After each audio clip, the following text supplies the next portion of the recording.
আচ্ছা, আমরা এখন স্টার্ট করবো হচ্ছে অনেক বড় একটা চ্যাপ্টার। এই চ্যাপ্টারটা হচ্ছে পরিমাণগত রসায়ন আর কি। সেকেন্ড পেপারে চ্যাপ্টার 3।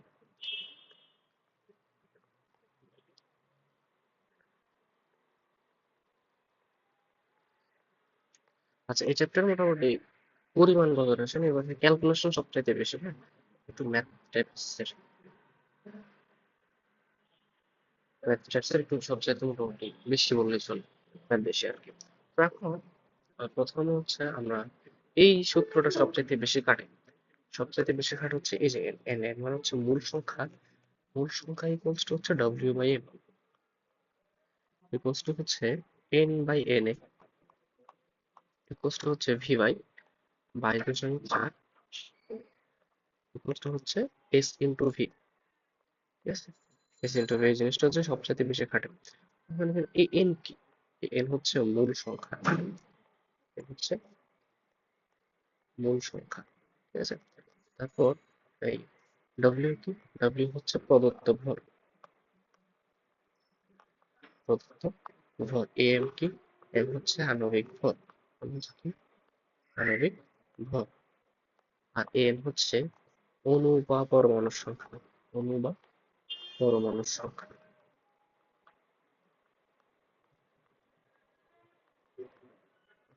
আর এই এন এ কি? এন হচ্ছে অ্যাভোগাড্রো সংখ্যা, অ্যাভোগাড্রো সংখ্যা। তো অ্যাভোগাড্রো সংখ্যা কত? অ্যাভোগাড্রো সংখ্যাটা হচ্ছে 6.023 ইন্টু 10^23, 6.023 আর এর ভি হচ্ছে আয়তন, এসটিপিতে আয়তন, এসটিপিতে আয়তন। ঠিক আছে, একক কি হবে? লিটারে আয়তন, লিটারে। আর এখানে এস, এস হচ্ছে ঘনমাত্রা, ঘনমাত্রার একক কি? মোলার। মোলার মানে কি? মোল পার লিটার। আর ভি কি? ভি হচ্ছে আয়তন, আয়তনের একক কি? লিটার।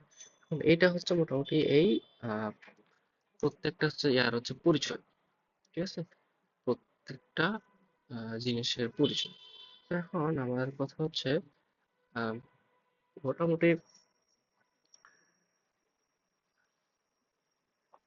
প্রত্যেকটা জিনিস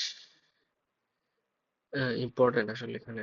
যে প্রত্যেকটা ওটা আমার, দেখো যাই যাই দেওয়া থাকুক না কেন আমি সবসময় মূলে কনসিডার করার চেষ্টা করবো। যাই দেওয়া থাকুক আমি সবসময় মূলে কনসিডার করার চেষ্টা করবো, সবসময় সবগুলো মূলে নিয়ে যাওয়ার চেষ্টা করবো। মূলে নিয়ে গেলে আমার জন্য সুবিধা হবে, মূলে নিয়ে গেলে আমাকে সুবিধা হবে। যখন আমাকে ভর দেওয়া থাকবে তখন এই সূত্র ইউজ করবো। ঠিক আছে, ভর দেওয়া থাকলে এই সূত্র ইউজ করবো। তারপর হচ্ছে যখন অণুর সংখ্যা বা পরমাণুর সংখ্যা বের করতে হবে এটা ইউজ করবো। হ্যাঁ, তারপরে যখন আয়তন বের করতে হবে তখন এটা ইউজ করবো। যখন ঘনমাত্রার সাথে আয়তনের সম্পর্ক দেওয়া থাকে তখন এই জিনিসটা, এই জিনিসটা ইউজ করবো। ঠিক আছে, তো এখন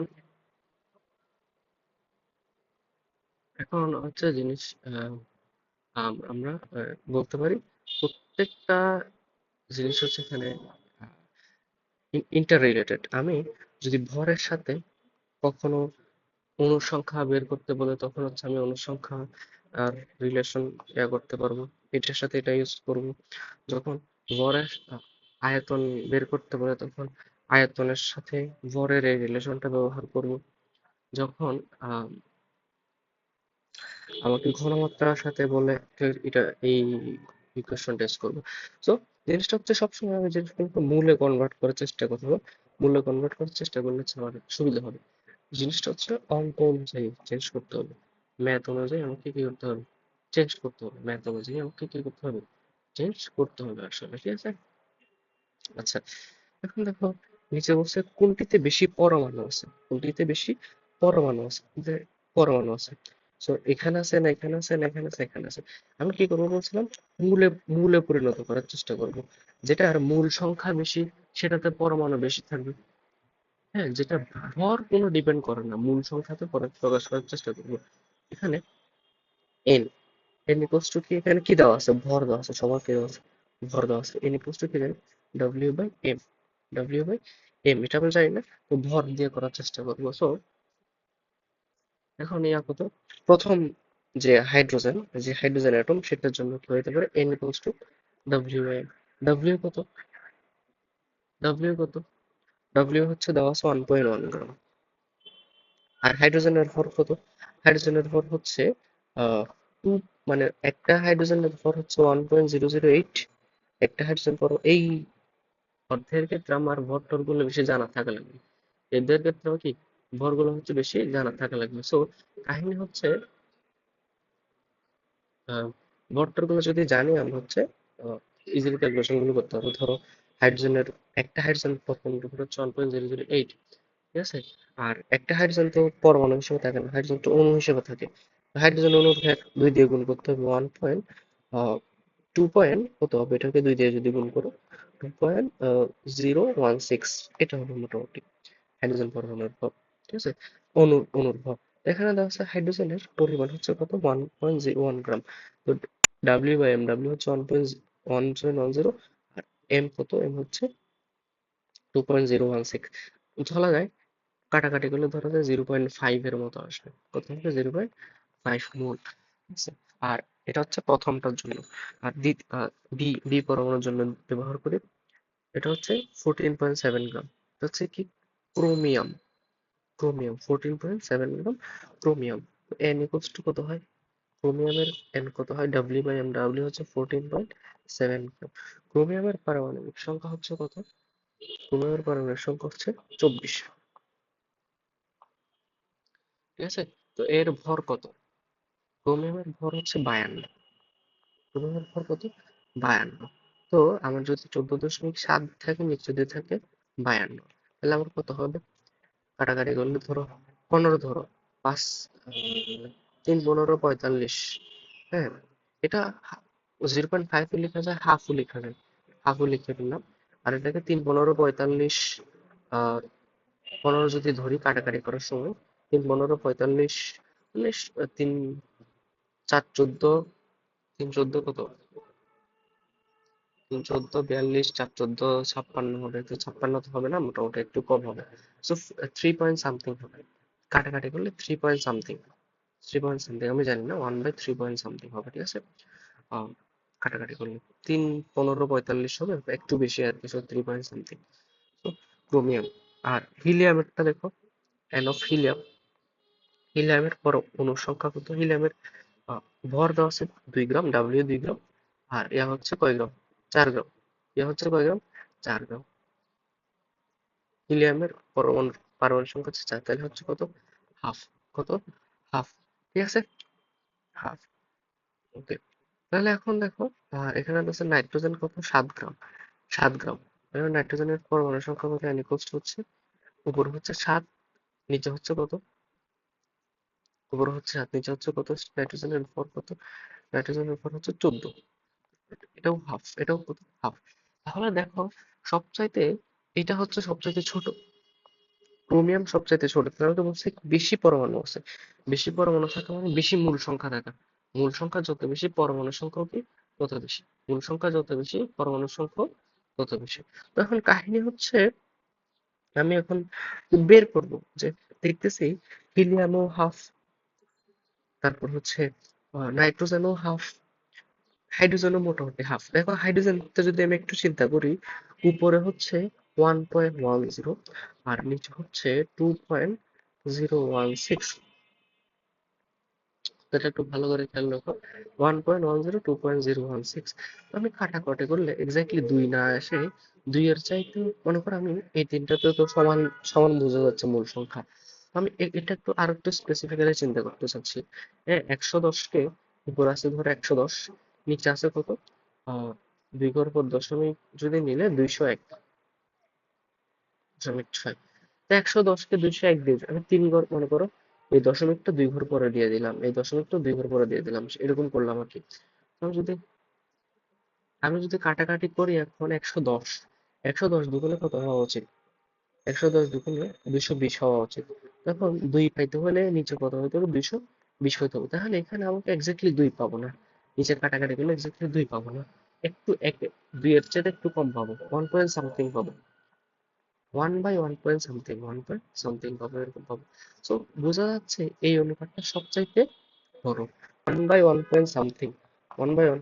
এরকম যদি ভগ্নাংশ থাকে, ভগ্নাংশ থাকলে তোমাকে মোটামুটি তোমাকে বুঝে নিতে হবে কি ভগ্নাংশ থাকলে নিচের নিচের ধরো 1/x, এক্স এর মান যত বড় ইয়ার মান তত ছোট, এক্স এর মান যত বড় ইয়ার মান হচ্ছে তত ছোট। ঠিক আছে, ভগ্নাংশের অনুপাতের মান তত ছোট। তাহলে এক্স যদি হয় 2, হয় 1/2, এক্স যদি হয় 5, 1/5, তাহলে এখানে 5 তো বড়, 5 বড় হওয়ার কারণে এই অনুপাতটা ছোট, 2 ছোট হওয়ার কারণে এই অনুপাতটা মোটামুটি বড়। ঠিক আছে, তো আমরা এখন দেখতেছি যখন আমার হাইড্রোজেনের বেলায় আসছে, হাইড্রোজেনের বেলায় আসছে 1.1 পয়েন্ট সামথিং, যখন আমার হিলিয়ামের বেলায় আসছে তখন হচ্ছে এক্স্যাক্টলি আসছে হচ্ছে 1/2, যখন আমার নাইট্রোজেনের বেলা আসছে তখন আসছে 1/2, যখন আমার ক্রোমিয়ামের বেলা আসছে ক্রোমিয়ামের বেলা আসছে 1/3। তাহলে দেখতেছি সবচাইতে ছোট মান কোনটা, এই যে এটা সবচাইতে ছোট হচ্ছে 1.11, নিচে 1, নিচে যদি সবচাইতে ছোট থাকে সেটা হচ্ছে বা উল্টাই দিলে সবচাইতে বড় হয়। নিচে দেখতেছো না, নিচে 2 দিলে 1/2 ইজ গ্রেটার দেন 1/5 হবে, অর্থাৎ নিচে যত বড় থাকবে সংখ্যা তত ছোট হবে। এখন দেখতেছি নিচে এটা বড়, এটা সবচাইতে ছোট, এটা 2, এটা 2, এটা 1 পয়েন্ট সামথিং। ঠিক আছে, তার মানে আমার সবচাইতে বেশি মূল মূল সংখ্যা হচ্ছে হাইড্রোজেনের, সবচাইতে বেশি মূল সংখ্যা কিসের, হাইড্রোজেনের। ঠিক আছে, তো হাইড্রোজেনের যদি মূল সংখ্যা হয় তখন আমি বলতে পারি, আমি এখন বলতে পারি এই সবচাইতে পরমাণু বেশি আসে কোথায়, হাইড্রোজেন। আমার অ্যান্সার হবে এক। অ্যান্সার কত হবে, এক। বুঝতে পারছো, অ্যান্সার হবে এক। ওকে, আচ্ছা, ঠিক আছে। তারপর এটা একটু বড় ছিল, একটু বড় ছিল, বাট ক্যালকুলেশনটা একটু ভালোভাবে বুঝতে হবে। এটা একটু বেশি সিভিয়ার ক্যালকুলেশন ছিল, 1.10, নিচে হচ্ছে 2.016। একটু বুঝতে হবে যে যেটা কি এক্স্যাক্টলি কাটাকাটি গুলো 2 হয় না, 2 থেকে একটু কম হয়। উপরে যদি করো 110, 2 ঘর পরে 10, এখানে 2 ঘর পরে 10 হলো 0.2.16। এখানে যদি কাটাকাটি করো তাহলে 110 হইলে 2 হতে হলে নিচে লাগবে 220, যখন 220 থেকে কম আছে তার মানে আমার আলটিমেটলি, তুমি ক্যালকুলেটর মেরেও দেখো বা এমনি এমনি যেভাবেই দেখো দেখো যে এটা 1 পয়েন্ট সামথিং হয়। 201 দিয়ে যদি 110কে ভাগ করো, 2 দিয়ে তো যায় না, তাহলে 1 পয়েন্ট সামথিং হয়। ঠিক আছে, তো আলটিমেটলি আবার এই জিনিসটা 1/1 পয়েন্ট সামথিং এরকম কিছু একটা হবে, তার মানে এটা সবচেয়ে ছোট মান নিচেরটা বাকিগুলোর তুলনায়, সেটাই সবচাইতে বেশি। একটু বড় এক্সপ্লেনেশন হয়েছে ক্যালকুলেশনটা বোঝানোর জন্য, সো আশা করি সামনে কাজে লাগবে জিনিসটা। একটি প্রাইমারি স্ট্যান্ডার্ড পদার্থ নয় কোনটি, প্রাইমারি স্ট্যান্ডার্ড পদার্থ নয় যেখানে তুমি সি দেখবা, এরকম সি দেখতেছো, সি, সি এটা শর্টকাট, আসলে এটা আসলে কোনো নিয়ম না, এটা নিয়ম না, এটা একটা শর্টকাট। দেখো সি দেখলেই প্রাইমারি স্ট্যান্ডার্ড, যেখানে সি দেখবা Na2CO3 তাহলে প্রাইমারি স্ট্যান্ডার্ড, K2Cr2 7 সি আছে প্রাইমারি স্ট্যান্ডার্ড, H2C2 4 সি আছে প্রাইমারি স্ট্যান্ডার্ড। তো সি না থাকলে প্রাইমারি স্ট্যান্ডার্ড না, তাহলে এটা হচ্ছে কি প্রাইমারি স্ট্যান্ডার্ড না, এটা কি প্রাইমারি স্ট্যান্ডার্ড না। ওকে, আচ্ছা, তাহলে এখন দেখো এক মোল ইলেকট্রনের ভর কত, এক মোল ইলেকট্রনের ভর কত। দেখো একটি ইলেকট্রনের ভর, একটি ইলেকট্রনের ভর, একটি ইলেকট্রনের ভর কত, 9.11 ইন্টু 10⁻31 কেজি। আশা করি এটা জানো।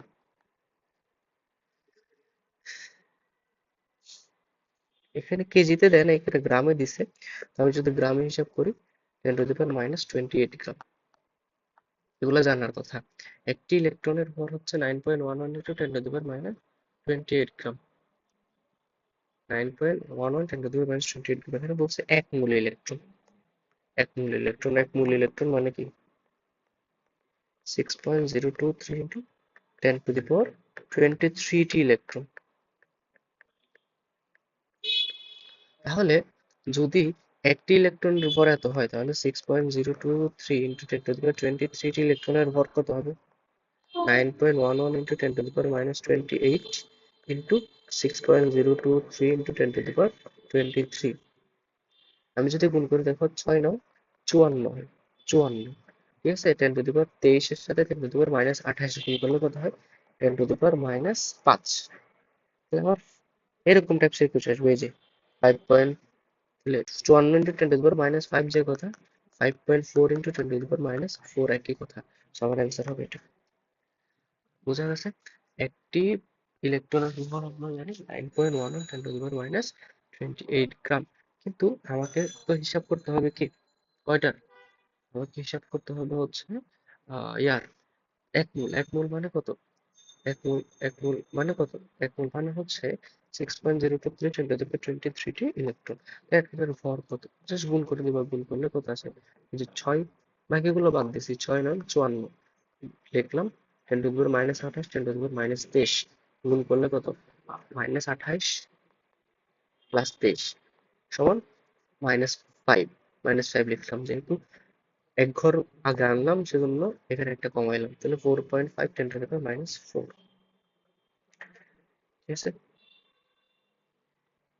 পিপিবি, পিপিবি মানে হচ্ছে পার্টস পার বিলিয়ন, পিপিবি মানে পার্টস পার বিলিয়ন, এটা দ্বারা বোঝায় হচ্ছে 10⁹ ভগ্নাংশ। আর পিপিএম, পিপিএম মানে হচ্ছে parts per million, parts per million, এটা দ্বারা বোঝায় হচ্ছে 10⁶ এর পার্টস, 10⁶ এর পার্টস। তাহলে পিপিবি মানে কি বুঝলাম, 10⁹ এর পার্টস, পিপিএম মানে কি বোঝায় 10⁶ কত এর পার্ট, 6 এর পার্ট, ঠিক আছে, ঠিক আছে।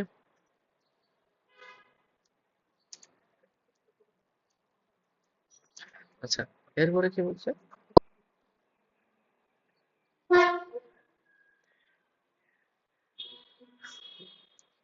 3.65 গ্রাম HCl, 3.65 গ্রাম HCl 1 লিটার দ্রবণে দ্রবীভূত থাকলে ঘনমাত্রা কত হবে? 3.65 গ্রাম HCl 1 লিটার দ্রবণে দ্রবীভূত থাকলে ঘনমাত্রা কত হবে? তাহলে এটা হচ্ছে ডব্লিউ হচ্ছে 3.65, ঠিক আছে, ভি হচ্ছে 1 লিটার, ওই দ্রবণের ঘনমাত্রা কত আমরা কি জানি, S = W/M × 1000/V, এরকম একটা জানি না, সূত্র জানি না, S = W/M × 1000/V। সো আমি যদি লিখি কত হবে, এস ডব্লিউ কত দিছে, 3.65 গ্রাম, 3.65, তারপর এম কত, এম মানে হচ্ছে HCl, HCl এর ভর, হাইড্রোজেনের ভর 1 আর ক্লোরিনের ভর 35.5, আলটিমেটলি কত হয় 36.5, তাহলে নিচে কত হয় 36.5 কিন্তু 1000, আমরা কি জানি ভি দিতে হয় মিলিলিটারে, এখানে দেওয়া আছে 1 লিটার, 1 লিটার মানে 1000 মিলিলিটার, 1000 কাটা যাবে, তাহলে আলটিমেটলি যদি কাটাকাটি করি তাহলে তাহলে কি হয়, তাহলে যদি কাটাকাটি করি, এখানে দেখো দশমিক আছে কয় ঘর পর, 1 ঘর পর, আমি যদি এই দশমিকটাকে সামনের 1 ঘরে নিয়ে আসি, দশমিকটাকে যদি সামনের 1 ঘরে নিয়ে আসি তাহলে কত হবে, এটা কত দিতে হবে, এখানে 10 দিতে হবে, 10 দশমিকটা সামনের 1 ঘরে নিয়ে আসলাম, তো সামনের 1 ঘরে যদি নিয়ে আসলাম 10 দিতে হবে, তো দিলাম, তো দেওয়ার পর কি হবে আলটিমেটলি 3.65 কাটা যাবে, তাহলে নিচে থাকবে 1/10, 1/10 মানে কত, 0.1 মোলার, 1/10 মানে কত, 0.1 মোলার, ঠিক আছে, এই যে 0.1 মোলার অ্যান্সার হচ্ছে বি। 200 ppm কত, ppm হলো 200 ppm মানে হচ্ছে 200 মিলিগ্রাম পার লিটার, 200 ppm মানে কত, ppm মানে কি বুঝবা, ppm মানে হচ্ছে মিলিগ্রাম পার লিটার, ppm মানে কি মিলিগ্রাম পার, কিছু জিনিস মনে রাখতে হবে, ppm কেমনে বের করে, ppm বের করে হচ্ছে, ppm এর সূত্র হচ্ছে 1000, একটু লিখে রাখলে ভালো হয়, into M into S, ppm মানে হচ্ছে 1000 ইন্টু এম ইন্টু এস, এখানে ইয়ার কি 1000 তো একটা জাস্ট সংখ্যা, এম কি, এম হচ্ছে আণবিক ভর, আর এস কি, এস হচ্ছে মোলার ঘনমাত্রা, এস কি, এস হচ্ছে মোলার ঘনমাত্রা। সো মোলার ঘনমাত্রা তোমাকে যদি দেওয়া না থাকে, মোলার ঘনমাত্রা যদি তোমাকে দেওয়া না থাকে তাহলে এই সূত্র দিয়ে ইজিলি বের করতে পারবে, S = W/M 1000/V, এখানে অবশ্যই মিলিলিটারে দিতে হবে, ঠিক আছে, 1000 ইন্টু এম ইন্টু এস। আর পিপিএম মানে আমরা মিলিগ্রাম পার লিটারও লিখতে পারি, মিলিগ্রাম পার লিটারও লিখতে পারি, ঠিক আছে। 200 ppm মানে হচ্ছে 200 মিলিগ্রাম পার লিটার, 200 ppm মানে কি 200 মিলিগ্রাম পার লিটার, কিন্তু এখানে কোনো জায়গায় হচ্ছে 200 মিলিগ্রাম পার লিটার দেয় নাকি, ঠিক আছে? তাহলে এটা আমার আনসার কি হবে? 200 মিলিগ্রাম, ব্ল্যাঙ্ক আনসার, ঠিক আছে? পিপি মানে কত? 200 মিলিগ্রাম পার লিটার। পিপি মানে কত? 200 মিলিগ্রাম পার লিটার। আচ্ছা, ওকে। এখন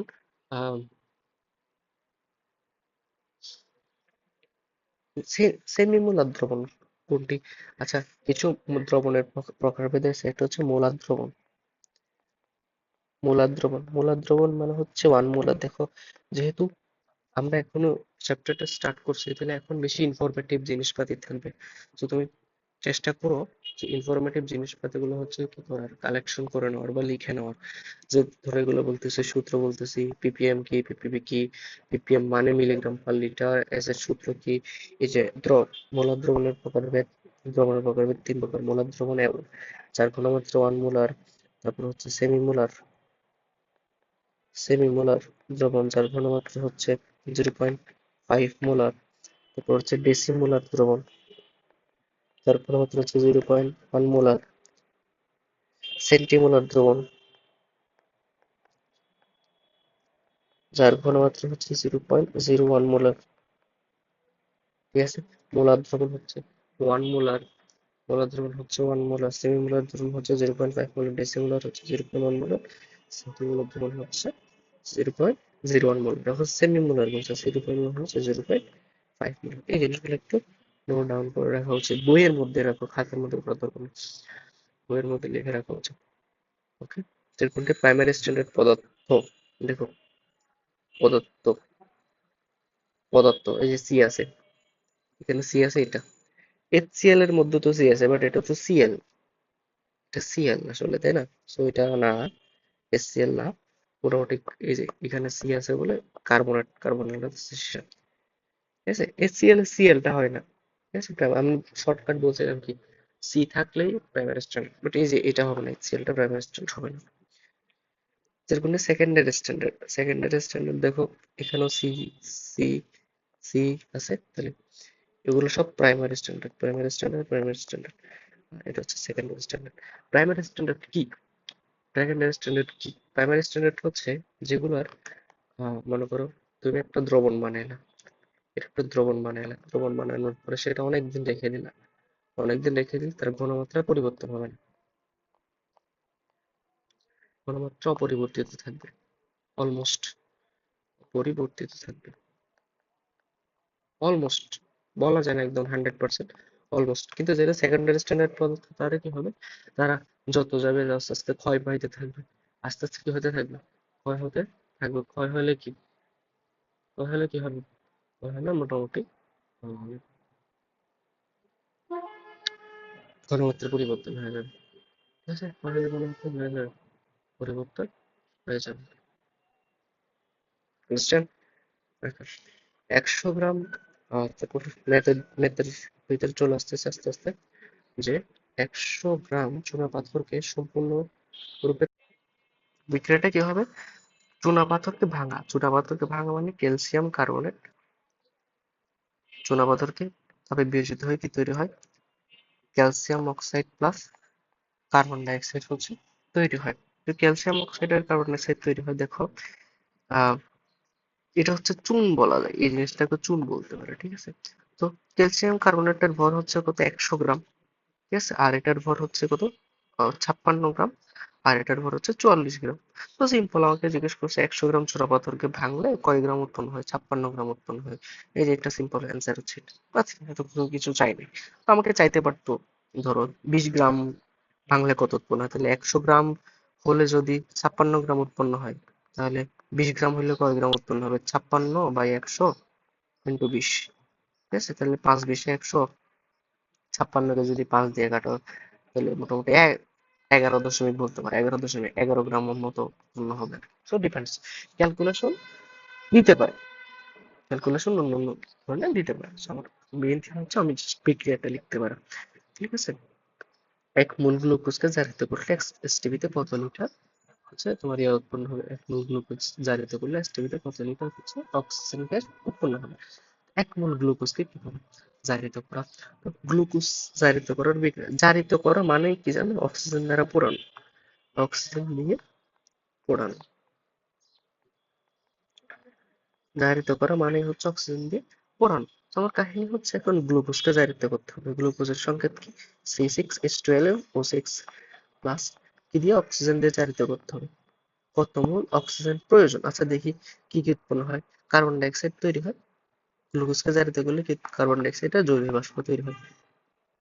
তো দেখো এখানে কয় অণু কার্বন ডাইঅক্সাইড, দেখো 6 অণু কার্বন ডাইঅক্সাইড তৈরি হয়। তাহলে এখানে 6টা কি লাগবে? লাগবে 6 মানে সমতা করার জন্য আর কি। ঠিক আছে? তো এখন আমার সমস্যা হচ্ছে এখানে যদি 6 দেই, এখানে যদি 6 দেওয়া হয় তাহলে অক্সিজেনের সংখ্যা কত হয়ে যাচ্ছে? 6 দুগুণে 12টা হয়ে যাচ্ছে না? কিন্তু আমার তো মিলতেছে না, আমার তো এখানে আছে 6টা। তাহলে এখানে যদি আমি মোটামুটি দিতে পারি হচ্ছে 6টা, তখন এদিকে আবার যদি 6 দিই তাহলে আমার একটু সমতা মিলে যায়। তাহলে দেখো অক্সিজেন এই পাশে কয়টা আছে? 6 আর এদিকে আছে 6টা, এখানে আছে 12টা, তাহলে 18টা। এখানে আছে 12টা আর এখানে আছে 6টা, তাহলে হচ্ছে 18টা। তাহলে দুই পাশে হচ্ছে মিলে গেছে। ঠিক আছে? সব সমতাকরণ করলে তার মানে এখন বলতে পারতেছি যে আমাকে বলছে আহ, এখান থেকে দেখতে পারতেছি এক মোল এক মোল গ্লুকোজের জন্য কয় মোল অক্সিজেন লাগে? 6 মোল অক্সিজেন লাগে। তাহলে গ্লুকোজের জন্য এক মোল গ্লুকোজের জন্য কয় মোল অক্সিজেন লাগে? 6 মোল অক্সিজেন লাগে। এই যে এখান থেকে দেখতেছি। ঠিক আছে? এক মোল গ্লুকোজ মানে কয় মোল অক্সিজেন দেখতেছি? 6 মোল অক্সিজেন দেখতেছি। আমাকে জিজ্ঞেস করছে এটাই, এক মোল গ্লুকোজের জন্য এসটিপিতে কত লিটার অক্সিজেন গ্যাস, কত মোল সেটা জিজ্ঞেস করবে। আমরা জানি এক মোল অক্সিজেন মানে কত? এক মোল অক্সিজেন মানে হচ্ছে 22.4 লিটার। এক মোল অক্সিজেন মানে কত? 22.4 লিটার। তাহলে 6 মোল অক্সিজেন মানে কত? 6 ইন্টু 22.4। আমি যদি গুণ করি তাহলে কত হয়? 134.4 লিটার। 134.4 লিটার। তো আমার অ্যান্সার হচ্ছে কত? 134.4 লিটার। এটা হচ্ছে আমার অ্যান্সার। আন্ডারস্ট্যান্ড? এটা হচ্ছে আমার অ্যান্সার। আচ্ছা, তারপর জিজ্ঞেস করছে 2 ppm NaCl দ্রবণের ক্ষেত্রে কোনটি সঠিক? 2 ppm 2 ppm NaCl দ্রবণে কোনটি সঠিক? ঠিক আছে? এটা হচ্ছে আমরা কি জানি ppm মানে কি? ppm মানে হচ্ছে মিলিগ্রাম পার লিটার। তো আমরা মিলিগ্রাম পার লিটারকে চাইলে মাইক্রোগ্রাম পার মিলিলিটারও বানাইতে পারি। কেমনে বানাইতে পারি? মিলিগ্রামকে মাইক্রোগ্রামে বানানোর জন্য 1000 দিয়ে গুণ করতে হবে। 1000 মাইক্রোগ্রাম 1 মিলিগ্রাম সমান। আর লিটারকে মিলিলিটারে 1000 মিলিলিটার। তো 1000 কাটা গেলে আলটিমেটলি মাইক্রোগ্রাম পার মিলিলিটার হয়ে যায় না? আলটিমেটলি কি মাইক্রোগ্রাম পার মিলিলিটার হয়ে যায় না? বুঝতে পেরেছো? তো আমরা মিলিগ্রাম পার লিটার যে কথা, ppm মানে মিলিগ্রাম পার লিটার যে কথা, ppm মানে মাইক্রোগ্রাম পার মিলিলিটারও একই কথা। মিলিগ্রাম পার লিটার যে কথা, মাইক্রোগ্রাম পার মিলিলিটারও কি কথা, একই কথা। তো কাহিনী হচ্ছে আমরা কি লিখতে পারি এটাকে প্রতি মিলিলিটার দ্রবণে 2 মাইক্রোগ্রাম। 2 ppm মানে 2 মাইক্রোগ্রাম, 1 ppm মানে 1 মাইক্রোগ্রাম। ঠিক আছে? তাহলে মাইক্রোগ্রাম পার মিলিলিটারও বলতে পারি, মাইক্রোগ্রাম পার মিলিলিটারও বলতে পারি, মিলিগ্রাম পার লিটারও বলতে পারি জিনিসটাকে। আন্ডারস্ট্যান্ড? ঠিক আছে?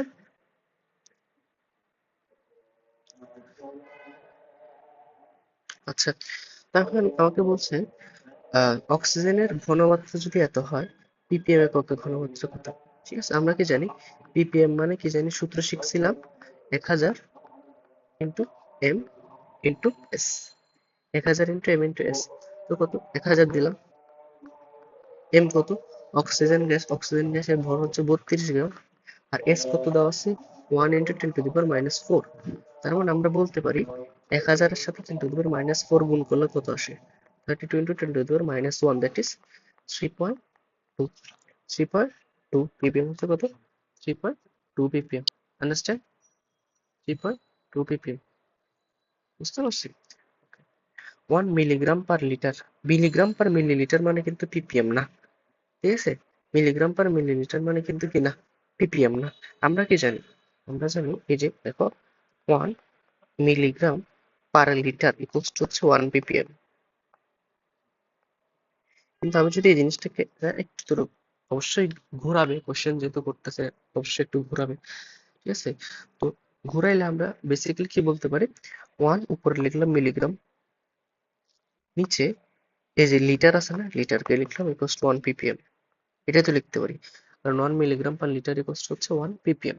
ওকে, 1 মিলিগ্রাম পার লিটার সমান 1 ppm। তাহলে এই যে লিটারকে আমরা যদি ইয়াতে নিয়ে যাই, লিটারকে যদি মিলিলিটারে নিয়ে যাই, তাহলে কি হবে, 1000 মিলিলিটার হবে না, ইকুয়ালস হচ্ছে 1 ppm।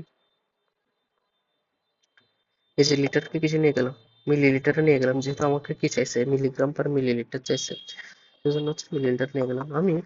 1 মিলিগ্রাম উপরে রাখলাম, মিলিলিটার নিচে রাখলাম, এই 1000টাকে এই পাশে গুণ করে দিলাম, তাহলে কত হচ্ছে 1000 ppm। তাহলে আমার উপরে থাকলো মিলিগ্রাম, নিচে থাকলো মিলিলিটার, তাইলে কি হলো 1 মিলিগ্রাম পার মিলিলিটার। এটাই তো আমার জানতে চাইছে, 1 মিলিগ্রাম পার মিলিলিটার, এটাই তো আমার জানতে চাইছে। এটা ইকুয়ালস টু কত ppm, 1000 ppm, 1000 ppm, আন্ডারস্ট্যান্ড।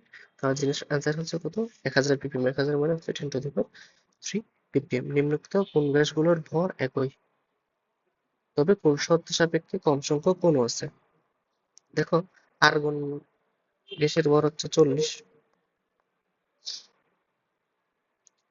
তারপর ক্লোরিন গ্যাসের ভর হচ্ছে 71, তারপর কার্বন মনোক্সাইডের ভর হচ্ছে কত, কার্বন মনোক্সাইড, কার্বনের ভর 12, অক্সিজেনের ভর 16, 28।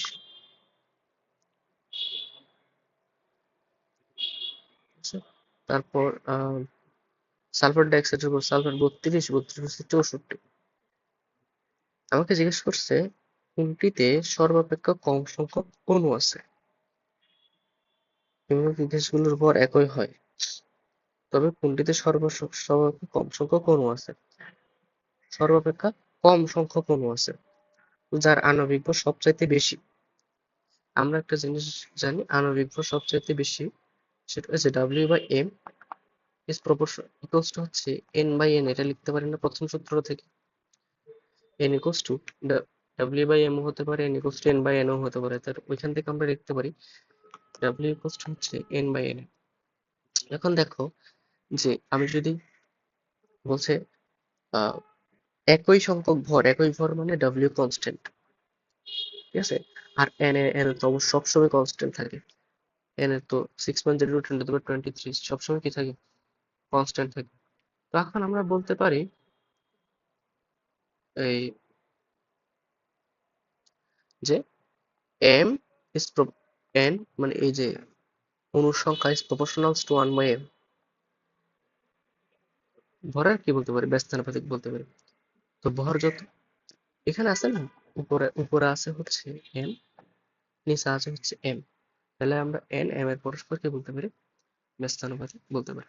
তো যদি বলি তাহলে আমার কি ঘটনা হচ্ছে, ঘটনা হচ্ছে ভর যত বেশি অনুসংখ্যা তত কম, ভর যত কম অনুসংখ্যা তত বেশি। তাহলে এখানে দেখতেছি আণবিক ভর সবচাইতে বেশি হচ্ছে ক্লোরিনের, কার, ক্লোরিনের। সো ক্লোরিনের অনুসংখ্যা সবচাইতে কি হবে, কম হবে। Very simple, very simple.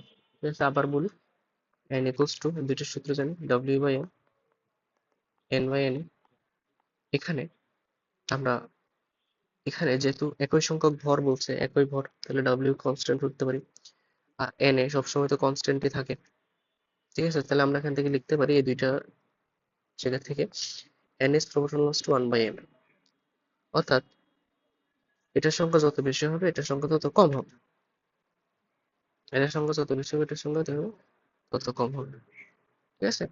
আচ্ছা, তাহলে আলটিমেটলি আমি লিখতে পারি হচ্ছে আহ আমি কি লিখতে পারি, লিখতে পারি হচ্ছে মোটামুটি যার ভর বেশি তার হচ্ছে ইয়া কম, অণুর সংখ্যা কম, ক্লোরিনের ভর বেশি হবে অণুর সংখ্যা কম। আচ্ছা, একটা জিনিস আমি জাস্ট ক্লিয়ারলি বুঝাতে চাচ্ছি ppm এর জিনিসটা। তো ppm মানে আমি একটু ভালো করে বুঝাই, ppm এর সূত্র কি, ppm মানে হচ্ছে 1000 ইন্টু m ইন্টু s।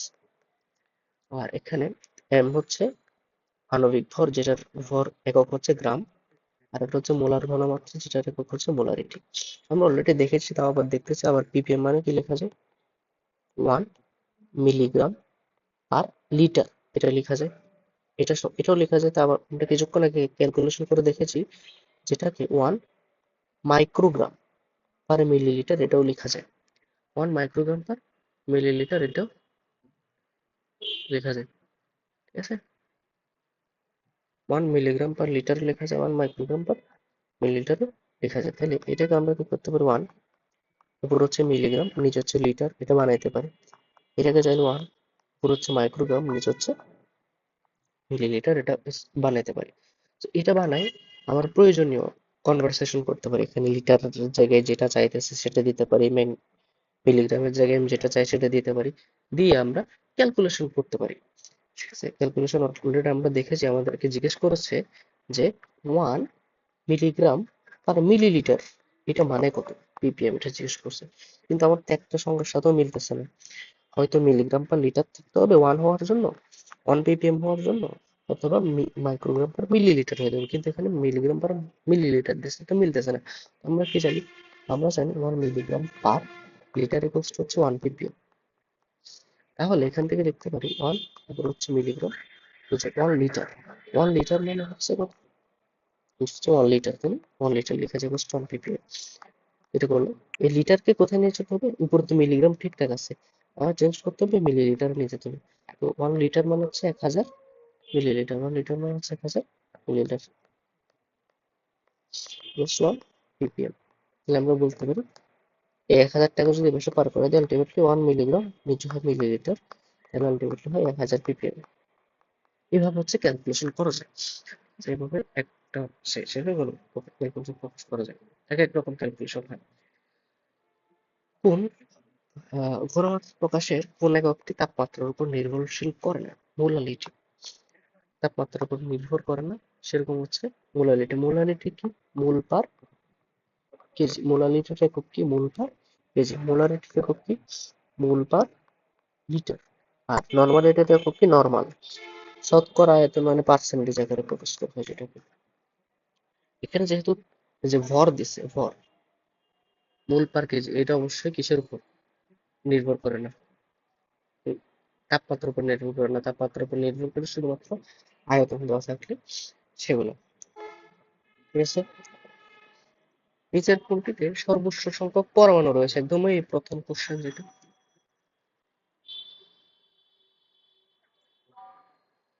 প্রথম কোশ্চেন যেটা আছে, ওই প্রথম কোশ্চেনটাই হচ্ছে আমাদের মোটামুটি ইয়ে করেছে আর কি, এভাবে দেওয়া আছে। সো এখানে প্রুপেন বলছে, প্রুপেন। আচ্ছা, সবগুলোর কিন্তু ভর সেম দিছে, W same, W same, W same, W same. পরমাণুর সংখ্যা বেশি বলছে, এই যে আমি এই সূত্রটা ইউজ করতে পারি, কিছুক্ষণ আগেই দেখলাম যখন ভর সেম থাকে তখন আমরা বের করতে পারি n is proportional to 1/m, n is proportional to 1/m, অর্থাৎ যার আণবিক ভর সবচাইতে বড়, যার প্রোটন সংখ্যা সবচাইতে ছোট, ও পরমাণুর সংখ্যা সবচাইতে ছোট, যার পরমাণুর সংখ্যা সবচাইতে বড়, যার আণবিক ভর সবচাইতে ছোট, এটা আমরা বলতে পারি। ঠিক আছে, তারপর এখন আমরা হইতেছে এখানে ভর যদি বের করি, প্রোপেনের ভর কত, প্রোপেন হচ্ছে সংখ্যাতে হচ্ছে C3H8, C3H8 ওর ভর হচ্ছে 40, কার্বন হচ্ছে 12 × 3 আর প্লাস 8, C3H8 প্রোপেন। ঠিক আছে, এর ভর হচ্ছে কত, 44। ঠিক আছে, 44। আর নাইট্রোজেনের পরমাণুর ভর হচ্ছে 28 ইন্টু H2 ওর ভর হচ্ছে 18, সিলভারের ভর হচ্ছে 108, 108। তো এখান থেকে সবচাইতে কম ভর কার, নাইট্রোজেনের। আমরা কি জানি, যার ভর কম তার পরমাণু সংখ্যা বেশি, যার ভর বেশি তার পরমাণু সংখ্যা কম। এখানে ভর কম হচ্ছে নাইট্রোজেনের, পারমাণবিক আণবিক ভর। ঠিক আছে, আণবিক ভর হচ্ছে কার বেশি, নাইট্রোজেনের বেশি। আচ্ছা, এখানে পরমাণুর সংখ্যা জিজ্ঞেস করছে, আর একটু সমস্যা আছে। অণুর সংখ্যা যদি হতো তাহলে সবচাইতে বেশি হতো নাইট্রোজেনের, অণুর সংখ্যা যদি হতো তাহলে সবচাইতে বেশি হতো তার নাইট্রোজেনের। ঠিক আছে, কিন্তু এখন পরমাণুর সংখ্যা বলছে, জিনিসটা একটু কেয়ারফুলি দেখি। দেখো, জিনিসটা একটু যদি কেয়ারফুলি আমরা দেখি তাহলে কি করতে হয়, পরমাণুর সংখ্যা কিভাবে বের করতে হয়। পরমাণুর সংখ্যা মানে পরমাণুর সংখ্যা মানে হচ্ছে অণুর সংখ্যা, অণুর সংখ্যা ইন্টু মোট পরমাণু, মোট পরমাণু, অণুর সংখ্যা ইন্টু মোট পরমাণু। ঠিক আছে, পরমাণুর সংখ্যা কিভাবে বের করে? আমরা আগেরটা দিয়ে করতে পারতাম, মানে আগের সূত্র দিয়েই করব, আগের সূত্র দিয়েই করতাম, কিন্তু এখানে যেহেতু পরমাণু চাইছে সেজন্য একটু ভেজাল হয়ে গেছে। ঠিক আছে, আমরা কিভাবে বের করব? পরমাণুর সংখ্যা মানে হচ্ছে অণুর সংখ্যা, অণুর সংখ্যা ইন্টু হচ্ছে মোট পরমাণু, অণুর সংখ্যা একটু মোট পরমাণু। আমরা দেখো সূত্রটা কি শিখেছিলাম, সূত্র শিখেছিলাম হচ্ছে, আচ্ছা আমি একটু লিখি।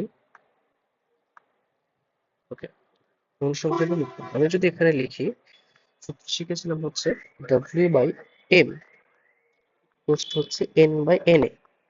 এই সূত্র শিখেছিলাম আমরা, এগুলোটা n এর সমান না, n equals two W/M equals to N/na। আমার এই n বের করতে হবে, তাই আমরা কি লিখতে পারি? n equals two W/M into na। ঠিক আছে, এটা কি সংখ্যা? এটা হচ্ছে অণুর সংখ্যা। এটা কি সংখ্যা? অণুর সংখ্যা। ঠিক আছে, আমরা কি জানি? পরমাণুর সংখ্যা মানে অণুর সংখ্যা ইন্টু মোট পরমাণু না, অণুর সংখ্যা ইন্টু মোট পরমাণু। তো আমরা যদি এখন প্রথমটার ক্ষেত্রে বের করার চেষ্টা করি, প্রোপেনের ক্ষেত্রে বের করার চেষ্টা করি, n অফ প্রোপেন, np লিখলাম, n of propane equals to W/M। W কত? গ্রাম ছিল 1 গ্রাম। m কত? 44। প্রোপেনের জন্য কত? 44 গ্রাম ছিল। W/M 44 ইন্টু Na, Na লিখলাম, ইন্টু এটা হচ্ছে কি সংখ্যা? টোটালটা হচ্ছে, এই টোটালটা হচ্ছে কিসের সংখ্যা? এই টোটালটা হচ্ছে আমার অণুর সংখ্যা। আমরা কি জানি? পরমাণুর সংখ্যা মানে অণুর সংখ্যা ইন্টু মোট পরমাণু, অণুর সংখ্যা ইন্টু মোট পরমাণু। তো মোট পরমাণু আমার কত? কয়টা আছে? এখানে আছে দেখো, কার্বন আছে 3টা, হাইড্রোজেন আছে 8টা, তাহলে টোটাল কয়টা? 11টা। মোট পরমাণু 11টা। ঠিক আছে, মোট পরমাণুর সংখ্যা আর কি, কার্বন আছে 3টা, হাইড্রোজেন আছে 8টা, তাহলে মোট কয়টা? 11টা। আমি যদি কাটাকাটি করি তাহলে হচ্ছে n/4, 11, 44, তাহলে নিচে হচ্ছে 4, n/4। প্রোপেনের জন্য কত পেলাম? n/4। ওকে, এই n/4। তারপর n অফ নাইট্রোজেন দেখি, nitrogen W/M same, W/M Na। W কত? 1, M কত? 28 কিন্তু Na। পরমাণু কয়টা? নাইট্রোজেনের 2টা, 2 দিয়ে গুণ করলাম, তাহলে কত? Na/14, Na/14। তাহলে আমি যদি পানির ক্ষেত্রে দেখি, Na, n of H2O, W কত? W হচ্ছে 1 গ্রাম, W হচ্ছে 1, W/M, W/M, M কত?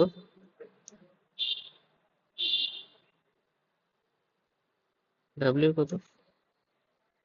M কত? M হচ্ছে আহ পানির ভর হচ্ছে 18, Na ইন্টু N কত? N কত? কয়টা? পরমাণুর সংখ্যা কয়টা? 3টা, 2টা হাইড্রোজেন, 1টা অক্সিজেন, তাহলে 3টা। আমি যদি কাটাকাটি করি তাহলে কত আছে? Na/6, Na/6। ওকে, তাহলে N of, last of all সিলভারেরটা যদি বের করি এটা তো অনেক বড় হবে। N of silver 1/108 into Na। পরমাণু কয়টা? সিলভারে তো পরমাণু একটাই, তাহলে আলটিমেটলি Na/108। তাহলে এখন চিন্তা করো, এটা আসছে, প্রথম এটা আসছে প্রোপনের জন্য Na/4, প্রোপেনের জন্য, আর এটার জন্য Na/14, এটার জন্য Na/6, এটার জন্য Na/108। আমরা কি জানি? ভগ্নাংশের নিচে যত ছোট থাকে এইটা তত বড় না। ভগ্নাংশের নিচে ছোট কোনটা? 4। এগুলোর মধ্যে ভগ্নাংশের নিচে ছোট কত? 4 না? তাহলে আমি বলতে পারি সবচাইতে বেশি পরমাণু আছে কার? প্রোপেনের। পরমাণু আছে প্রোপেনের। একটু কেয়ারফুলি আবার চারবার দেখলে আশা করি বোঝা যাবে জিনিসটা একটু অনেক বড়। So, এগুলা এত সহজে হবে না, 2-4বার জিনিসগুলো যদি প্র্যাকটিস করা যায়, I think it could be great. Okay, এই ছোট ছোট জিনিসগুলো করতে অনেক সময় চলে যাচ্ছে, যে প্রথম প্রথম তো একটু সময় যায়, তারপর আস্তে যখন বুঝে যায় তাহলে একটু তোমার একটু সময় লাগে। টিভিতে 1 লিটার গ্যাসে কত সংখ্যক অণু থাকে? কত অণুর সংখ্যা থাকে? আণবিক ভর হচ্ছে 32 গ্রাম। ঠিক আছে। আনএমপি ফোর কত গ্রাম? 32 গ্রাম। 1 লিটার বিদ্যমান এসটিপিতে কোন গ্যাসের 1 লিটার বিদ্যমান অণুর সংখ্যা কত? ওকে, আমরা একটা সূত্র জানি, N/Na ইকুয়ালস টু V/22.4। এই সূত্রটা নিশ্চয়ই জানি। N/Na equals to V/22.4। আমাকে এই অণুর সংখ্যা বের করতে বলছে n। n ইকুয়ালস টু কি বের করতে পারি? V/22.4 ইন্টু Na, এটা বের করতে পারি না। V কত দিছে? 1। V কত দিছে? 1 লিটার। আর এটা হচ্ছে 22.4। Na কত দিছে? 6.023 into 10 to the power 23। 6.022 10 to the power 23। আমি যদি এই ক্যালকুলেশনটা একটু ভালো করে করতে চাই, আমি একটা কি করব, নিচে হবে ধরো 22.4 লিখলাম, আমি এটাকে 60 বানাবো। এটাকে কত বানাবো? 6.02 কে 16.23 বানাবো। এটা 10 টু দি পাওয়ার 23টা কত হয়ে যাবে? 10 টু দি পাওয়ার 22 হয়ে যাবে। আমি যদি 22কে যদি 60 দিয়ে ভাগ করি, 3/22 হচ্ছে 66। 3/22 হচ্ছে 66, তার মানে 2 পয়েন্ট সামথিং হবে কাটাকাটি করলে। 2 point something into 10 to the power 22। 2 point something into 10 to the power 22। এই যে একটাই আছে। 2 point something 10 to the power 22 একটাই আছে। এটা হচ্ছে আমার অপশন। ঠিক আছে। ওই সূত্রটা ইউজ করেছি। যেহেতু আমার কার সাথে, আয়তনের সাথে অণুর সংখ্যার সম্পর্ক জিজ্ঞেস করছে, ওই লম্বা একটা লাইন প্রথমে শিখে গেলাম না, ওই লম্বা লাইন থেকে এই সূত্রটা ইউজ করেছি। ভি এর ভ্যালু বসাইছে হচ্ছে 1, আর এন এর ভ্যালু হচ্ছে বের করতে হবে। এন এর ভ্যালু এন এ সমান 6.023 বসালাম। 22-এর সাথে 6 কাটাকাটি যায় না, সেজন্য আমি 6কে 60 বানালাম। 1.23। যেহেতু একবার পরে নিলাম দশমিক, সেজন্য 23কে 22 বানালাম। আমরা যদি 22কে দিয়ে 60কে কাটাকাটি করি, তাহলে 3 হয় না, কারণ 3/22 66 হয়। তাহলে 2 পয়েন্ট সামথিং হবে। 2 point something into 10 to the power 22। একটি অপশন আছে 2 point something 10 to the power 22। ঠিক আছে। অ্যাভোগাড্রোর সংখ্যা কত? 6 ইন্টু 10 টু দি পাওয়ার 23। মানে সবগুলাই উল্টাপাল্টা, বাট একটাই মোটামুটি কাছাকাছি বলা যায়, সেটা আর কি। ঠিক আছে। আচ্ছা, প্রমাণ দ্রবণ। প্রমাণ দ্রবণ মানে প্রাইমারি স্ট্যান্ডার্ড পদার্থের যে ঘনমাত্রা জানা থাকে সেটা হচ্ছে প্রমাণ দ্রবণ। So, আমার প্রমাণ দ্রবণ এটা প্রাইমারি স্ট্যান্ডার্ড পদার্থ, তো এটা যে ঘনমাত্রা দেওয়া আছে সেটা। ডিসকাশন একটি মোলার দ্রবণের মোলারিটি হিসাব করার সময় নিচের কোন নিয়ামকটির প্রয়োজন হয় না? মোলারিটির হিসাব করার সময় মোলারিটি মানে কি? S equals two W/M into 1000/3। দ্রবের পরিমাণ, এই যে ডব্লিউ হচ্ছে দ্রবের পরিমাণ দেওয়া হয়েছে। মোট আয়তন, দ্রবণের মোট আয়তন, এই যে দ্রবণের মোট আয়তন লাগে। ঠিক আছে। দ্রবের পারমাণবিক, হ্যাঁ, ওজন এই যে লাগে। কিন্তু দ্রাবকের পারমাণবিক ভর লাগবে না, পানির ভর লাগে না। পানির এই যে ধরো পানির আয়তনটা লাগে, মানে কি পরিমাণ দ্রাবক ছিল, পানিটার আয়তন লাগে। দ্রাবকের ভর লাগে না। দ্রাবকের কি লাগে না? ভর লাগে না। ভর যেটা লাগে সেটা হচ্ছে কার্বন, দ্রবের ভর। ধরো সোডিয়াম হাইড্রোক্সাইড, সোডিয়াম হাইড্রোক্সাইডের ডব্লিউ কত, এটা লাগে। সোডিয়াম হাইড্রোক্সাইডের এম লাগে। এখানে সোডিয়াম হাইড্রোক্সাইড হচ্ছে দ্রব, দ্রবের পরিমাণ লাগে, দ্রবের পরিমাণ হচ্ছে ডব্লিউ। দ্রবের আণবিক ভর লাগে, দ্রবের আণবিক ভর হচ্ছে এম। কিন্তু দ্রাবক কি? দ্রাবক হচ্ছে পানি।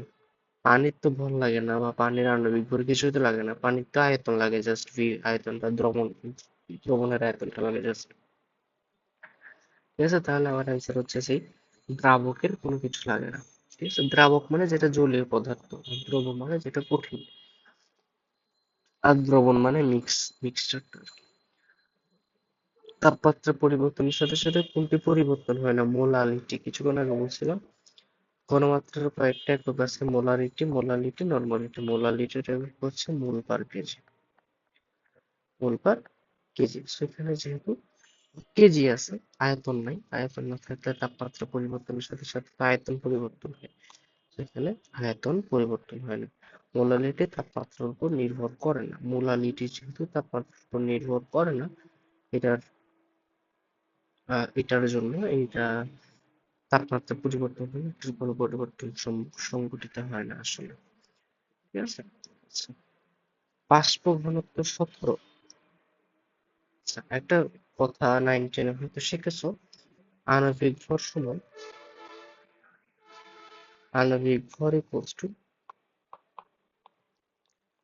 বাষ্প ঘনত্ব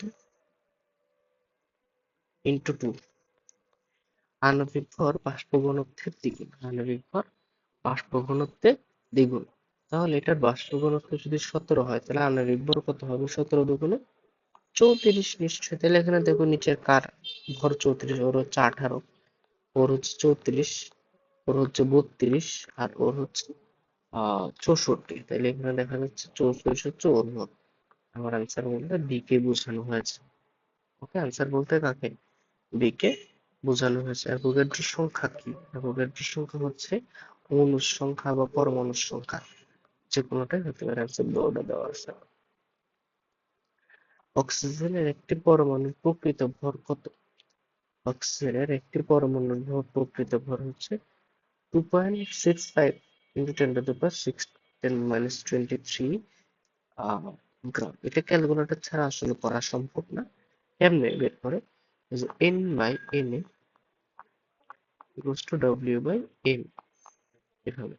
সো অক্সিজেনের একটি পরমাণুর প্রকৃত ভর জিজ্ঞেস করতে চাইছে। ওখানে পরমাণু কয়টি বলছে? একটি পরমাণু। তাহলে n এর ভ্যালু হচ্ছে 1, n এর মান তো আমরা জানি 6.023 into 10 to the power 23।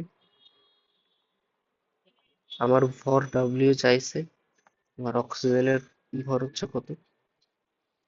অক্সিজেনের পরমাণু জিজ্ঞেস করছে, সো 16। অণু জিজ্ঞেস করেন না, অণু জিজ্ঞেস করলে 32 হতো, যেহেতু পরমাণু জিজ্ঞেস করছে তাহলে 16। তাহলে আমার এখান থেকে গুণ করে যা আসে আর কি, এই ক্যালকুলেশনটাই আসে। আমি এতটুকু যেতে, আচ্ছা যাওয়া যায়, সমস্যা নেই, যাওয়া যায়। কিভাবে যাওয়া যায় আমি বলি। আমি যদি গুণ করি,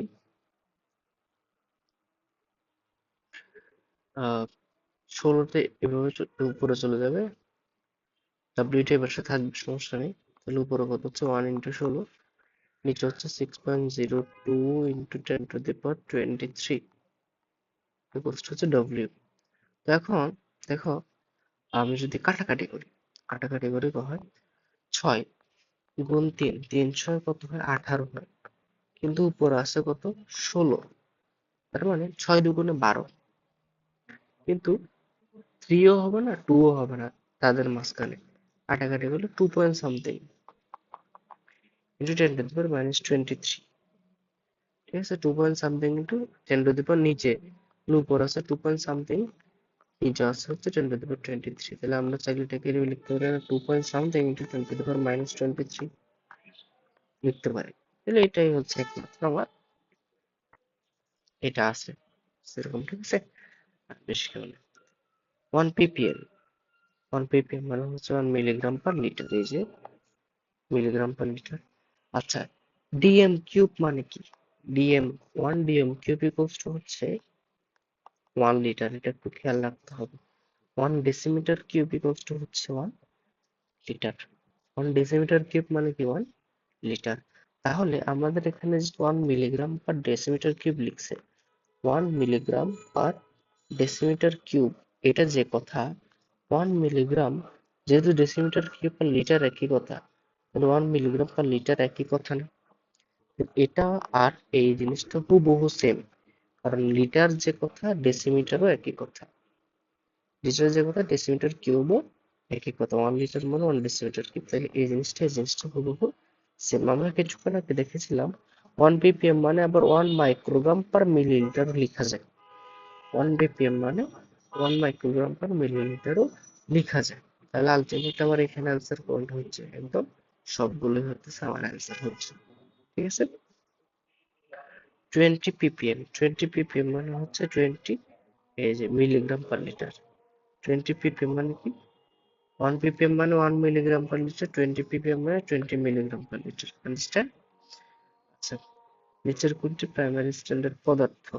প্রাইমারি স্ট্যান্ডার্ড পদার্থ, এই যে ওর কাছে সি আছে, ঠিক আছে, ওর কাছে সি আছে, তো এটা হচ্ছে প্রাইমারি স্ট্যান্ডার্ড পদার্থ। সি অক্ষর সম্বলিত যৌগিক প্রাইমারি স্ট্যান্ডার্ড পদার্থ। ব্যতিক্রম হচ্ছে HCl।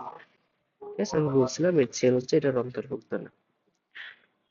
ওকে। তো এখন 1000 মিলিলিটার পানিতে এত গ্রাম সোডিয়াম ক্লোরাইড দ্রবণ থাকলে দ্রবণকে কি বলা হয়? দ্রবণকে কি বলা হয়? সো আমি ঘনমাত্রা দেখো এখানে ঘনমাত্রা রিলেটেড জিনিসপাতি আসতেছে। সো আমরা যদি S equals to W by M একটু 1000/V এটা বের করি, W কত? 58.5 গ্রাম।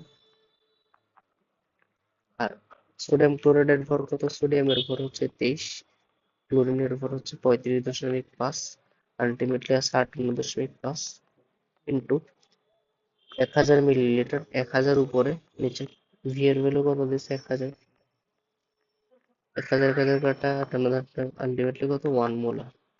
তাহলে এটাকে বলা হয় 1 মোলার দ্রবণ। ঠিক আছে, ঘনমাত্রা বের করে পেলাম কত? 1 মোলার। তার মানে এই জিনিসটাকে কি বলবো আমরা? 1 মোলার দ্রবণ। এটাকে কি বলবো রে? 1 মোলার দ্রবণ। এসটিপি তে 1 মোল সালফার ডাইঅক্সাইড গ্যাসের আয়তন কত অবস্থ? 22.4 লিটার। 22.4 লিটার। এই যেটা স্ট্যান্ডার্ড প্রুফ। 1 ডেসিমোলার, ডেসিমোলার মানে হচ্ছে 0.1 মোলার। ডেসিমোলার মানে হচ্ছে 0.1। বেকিং সোডার রাসায়নিক ফর্মুলা কত? বেকিং সোডা হচ্ছে রাসায়নিক ফর্মুলা সোডিয়াম বাইকার্বনেট। ঠিক আছে, এটা হচ্ছে কাপড় কাঁচা সোডা। এটা কিসের সোডা? কাপড়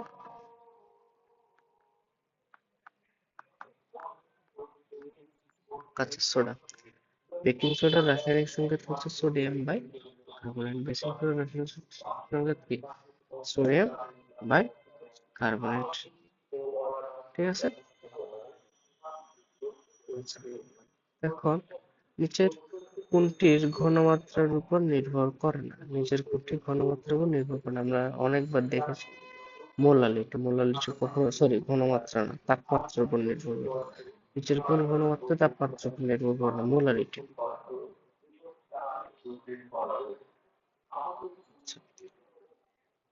বোর্ডের প্রশ্ন, এগুলো ইম্পর্টেন্ট। অ্যামোনিয়াম ফ্লোরাইড ও ক্যালসিয়াম অক্সাইডের বিক্রিয়া করে এসটিপিতে এত লিটার NH3 প্রস্তুত করতে ক্যালসিয়াম অক্সাইডের পরিমাণ কত? জাস্ট বিক্রিয়াটা লিখতে হবে। বিক্রিয়া রিলেটেড অঙ্ক। অ্যামোনিয়াম ফ্লোরাইড, অ্যামোনিয়াম ফ্লোরাইডের সংকেত কি? NH4Cl plus. ক্যালসিয়াম অক্সাইডের ভর, ক্যালসিয়াম অক্সাইড কি তৈরি হয়? কি তৈরি হয়? NH4Cl প্লাস ক্যালসিয়াম অক্সাইড বিক্রিয়া করার ফলে NH3 গ্যাস উৎপন্ন হয়। NH3 প্লাস,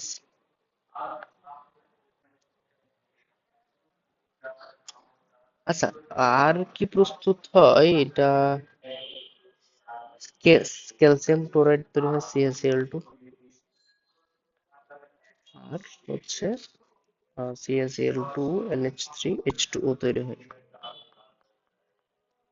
কেমনে বুঝতে পারছি? কারণ এখানে NH4 আছে, NH4 থাকলে অবশ্যই নাইট্রোজেন NH3 গ্যাস তৈরি হবে, এটা সিম্পল। আর এখানে ধাতু হচ্ছে ক্যালসিয়াম আর ক্লোরিন, ক্যালসিয়াম আর ক্লোরিন মিলে লবণ তৈরি করবে, ক্যালসিয়াম ক্লোরাইড। আর কি কি বাকি আছে? এখানে একটা হাইড্রোজেন বাকি আছে, আর এখানে অক্সিজেন বাকি আছে। হাইড্রোজেন আর অক্সিজেন বাকি থাকলে তো পানি তৈরি হয়। এটা আমরা একটু সমতা করি, সমতা করে কি মিলে? মিলে না, আসলে একটু সমস্যা হয়। এখানে ক্লোরিন একটা, এখানে ক্লোরিন দুইটা, তাই আমি এখানে ক্লোরিন 2 দিয়ে দিই। ঠিক আছে, এখানে ক্লোরিন যদি 2 দিয়ে দিই তাহলে আবার নাইট্রোজেনের সমতা মিলে না, তাহলে এখানে কত দিয়ে দিই? 2 দিয়ে দিই। এখন মিলে কিনা দেখি, 3 দুগুণে 6, 6 আর 2 হাইড্রোজেন 8টা, 4 দুগুণে 8টা মিলে গেছে, সবগুলো মিলে গেছে। ঠিক আছে, তাহলে এখন আমাকে বলতে হবে ব্যবহৃত ক্যালসিয়াম অক্সাইডের পরিমাণ কত? ক্যালসিয়াম অক্সাইডের পরিমাণ, ক্যালসিয়াম অক্সাইড তো এখানে কত? 56 গ্রাম না? 56 গ্রাম। 56 গ্রাম থেকে কত মোল উৎপন্ন হয়? 2 মোল। তো 2 মোল মানে কত? 2 ইন্টু 2 ইন্টু কত? 44.8 কিনা? 2 ইন্টু 22, 2.4। কারণ আমরা কি জানি এখানে কয় মোল? 2 মোল না? 2 মোল। তাহলে আমরা কি জানি 1 মোল মানে যদি 22.4 হয়, 2 মোল মানে কত? 2 ইন্টু 22.4, 2 ইন্টু 22.4 মানে কত?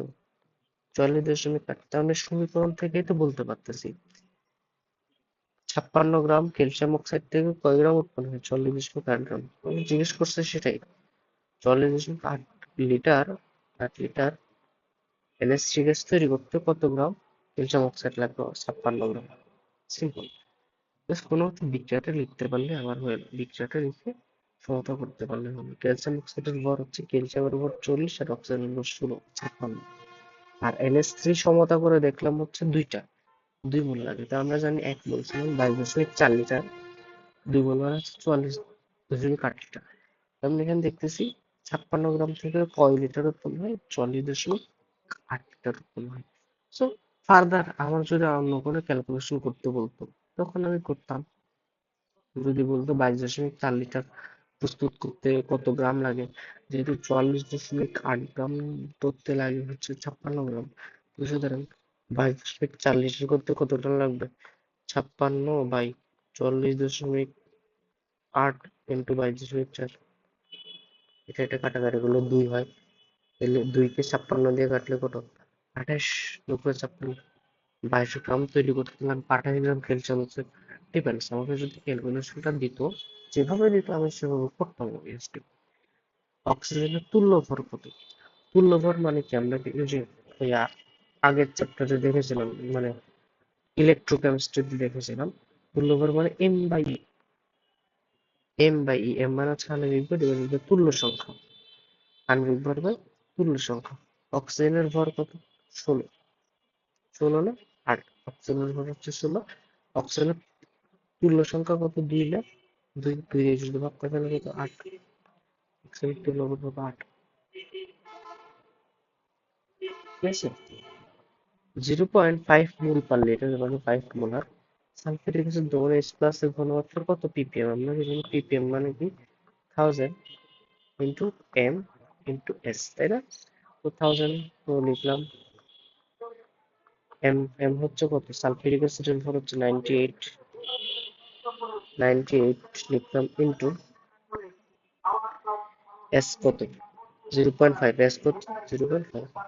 আমি যদি এই জিনিসটা যদি গুণ করি তাহলে কত হয়? 98 সাথে যদি 0.5 গুণ করি তাহলে 49। 1000 ইন্টু 49 তাহলে হচ্ছে 49।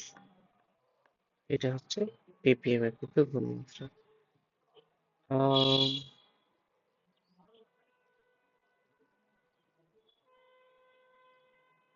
মোলার, এই জিনিসটা আসলে ভুল লিখছে তারা, 49,000 হবে অ্যান্সার। সালফিউরিক অ্যাসিড দ্রবণ H+ এর ঘনমাত্রা কত ppm? H+ এর ঘনমাত্রা মোল লিটার সালফিউরিক অ্যাসিড দ্রবণ H+ এর ঘনমাত্রা। আচ্ছা 2 দিয়ে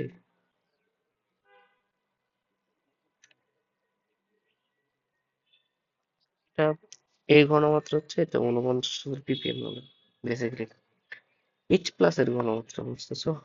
হয়তো এটাকে 2 দিয়ে গুণ করা হইতে পারে, যেহেতু এখানে রেটের ঘনমাত্রা দুইটা, একটা সালফিউরিক অ্যাসিড থেকে 2 দিয়ে গুণ করো তাহলে একটা সালফিউরিক অ্যাসিড থেকে 2টা হাইড্রোজেন আয়ন পাই আমরা।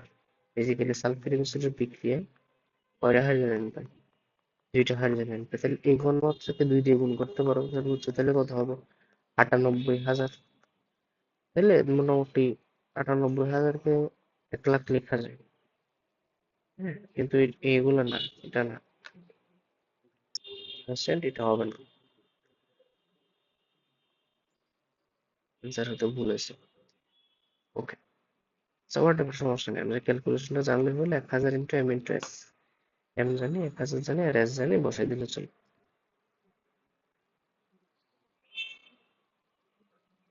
আচ্ছা, ক্যালসিয়াম কার্বনেটের তাপীয় বিয়োজনে কার্বন ডাই অক্সাইড উৎপন্ন হয়, এর ভর কত গ্রাম হবে? ঠিক আছে, তো জাস্ট বিক্রিয়াটা লিখো। ক্যালসিয়াম কার্বনেট ভাঙে কি তৈরি হয়? Calcium oxide plus carbon die oxide. Calcium কার্বনেটের ভর হচ্ছে 100 গ্রাম, সেটা আমরা জানি। আর কার্বন ডাই অক্সাইড হচ্ছে 40 গ্রাম। তাইলে 100 গ্রাম থেকে কয় গ্রাম উৎপন্ন হয়? 40 গ্রাম। এখান থেকে দেখে বুঝতে পারতেছি 100 গ্রাম থেকে কয় গ্রাম? 40 গ্রাম। তাহলে 50 গ্রাম থেকে কয় গ্রাম হবে? অবভিয়াসলি 22 গ্রাম। আনসার হবে 22 গ্রাম। আনসার হবে কত? 22 গ্রাম। এরকম পার্সেন্টেজ আকারে দেওয়া থাকলে পার্সেন্টেজ আকারে যদি দেওয়া থাকে, আমরা কি বের করতে পারবো? পার্সেন্টেজ যদি দেওয়া থাকে আমরা হচ্ছে বের করবো হচ্ছে ঘনমাত্রা বের করার সূত্র 10x/m, 10x/m এই সূত্র দিয়ে বের করতে পারি ঘনমাত্রা। 10, x এর ভ্যালু কত? x এর ভ্যালু 5, সোডিয়াম কার্বনেটের ভর কত? 106। এবার যদি বের করি 50/106, উপরে 50 নিচে 106, তাহলে 0.5 থেকে বা 0.5 থেকে একটু কম হবে, উপরে 50 নিচে 106, 0.5 থেকে একটু কম হবে আসলে, হ্যাঁ 0.5 থেকে কম কত? 500 মিলিলিটার পাঁচ 0.05 মোলার সোডিয়াম কার্বনেট দ্রবণে কত গ্রাম সোডিয়াম কার্বনেট থাকে?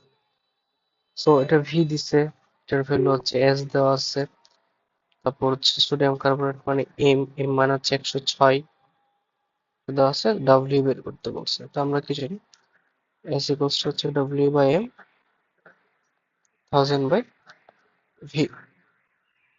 এস আমরা এখান থেকে ইজিলি বের করতে পারি, S into M into V divided by 1000 equals to W.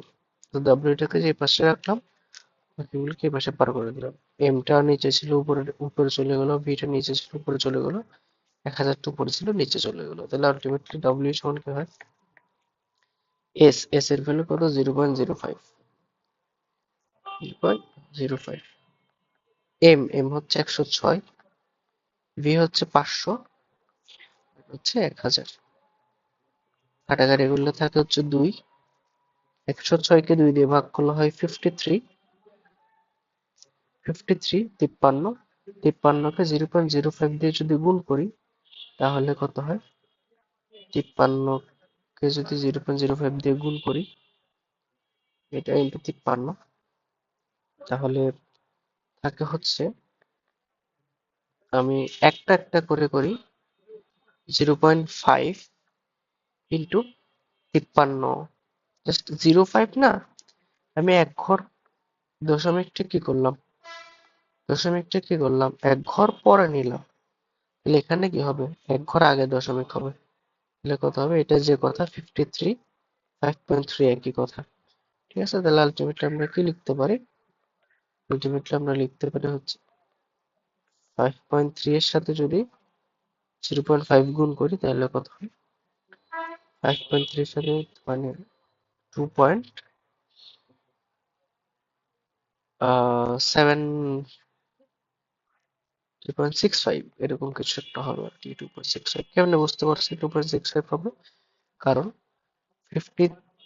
5.3 এর সাথে 0.5 গুণ করা যে কথা, 5.3 এর সাথে 2 দিয়ে ভাগ করা কি কথা, তো 5.3 কে যদি 2 দিয়ে ভাগ করি, 5 কে 2 দিয়ে ভাগ করলে হয় 2.5, আর 0.3 কে 2 দিয়ে ভাগ করলে হয় 0.15, তাহলে 2.5 এর সাথে 0.15 যদি যোগ করি কত হয়? 2.65। তো আমার অ্যান্সার হচ্ছে 2.65, এটা হচ্ছে আমার অ্যান্সার। ঠিক আছে, দেখো এগুলো ফুল কিন্তু হাতের ক্যালকুলেশন, কোনোভাবে এগুলা এর ক্যালকুলেশন না। ঠিক আছে, চলে যাবো না। 10% W/W সোডিয়াম কার্বনেট দেবো না, পানির মূল ভগ্নাংশ কত? পানির মূল ভগ্নাংশ, এটাতে একটু ক্যালকুলেটর লাগতে পারে যেহেতু অনেকটা দশমিক দিছে, সেটাই। 10% W/W সোডিয়াম কার্বনেট জলে দেবো না, পানির মূল ভগ্নাংশ কত? ওকে, এটা আমার হবে জাস্ট এরকম 10%, 10/100 প্লাস x/18 ইকুয়ালস টু হচ্ছে 1। কেন হবে দেখো, এটা হচ্ছে সোডিয়াম কার্বনেটের মূল ভগ্নাংশ, 10/100 কেন দিচ্ছি? 10% সেজন্য। আর x/18 কেন দিচ্ছি?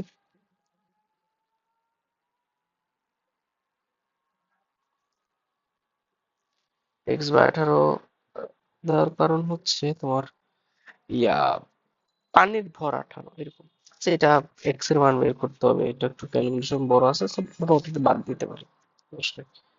কিন্তু হাতে ক্যালকুলেশন এটা আসবে না। বোর্ডের কোশ্চেন গুলো ইম্পর্টেন্ট, বাট সেটা হাতের ক্যালকুলেশন এগুলো আসবে না মোটামুটি তুমি জানো। এত গ্রাম গ্লুকোজে কতটি অক্সিজেন পরমাণু থাকে? দেখো কার সাথে কার সম্পর্ক, গ্রাম ভরের সাথে পরমাণুর সম্পর্ক, ভরের সাথে পরমাণুর সম্পর্ক। আমরা সূত্র জানি n equals to w by m into equals to n by n। তো এই সূত্রটা ইউজ করতে পারি না আমরা, যেহেতু ভরের সাথে পরমাণুর সম্পর্ক। আচ্ছা, গ্লুকোজের ভর কত? C6H12O6, কার্বন 6 12 72 প্লাস, মানে একটার জন্য যদি 6 হয়, 6টার জন্য 72 প্লাস H2 12 কার্বন, এটা 12, আর 6টা অক্সিজেন, 6 × 16, এটা গুণ করলে হয় কত? 6 16, 16 × 32, 32 × 64, 16 × 6, 6 36, হাতে 1 3, 6 × 6 = 96, তাহলে কত হয়?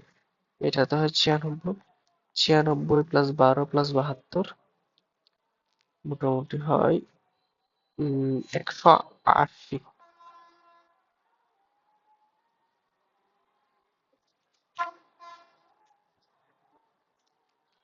6 12 72 4, হ্যাঁ 80, 180।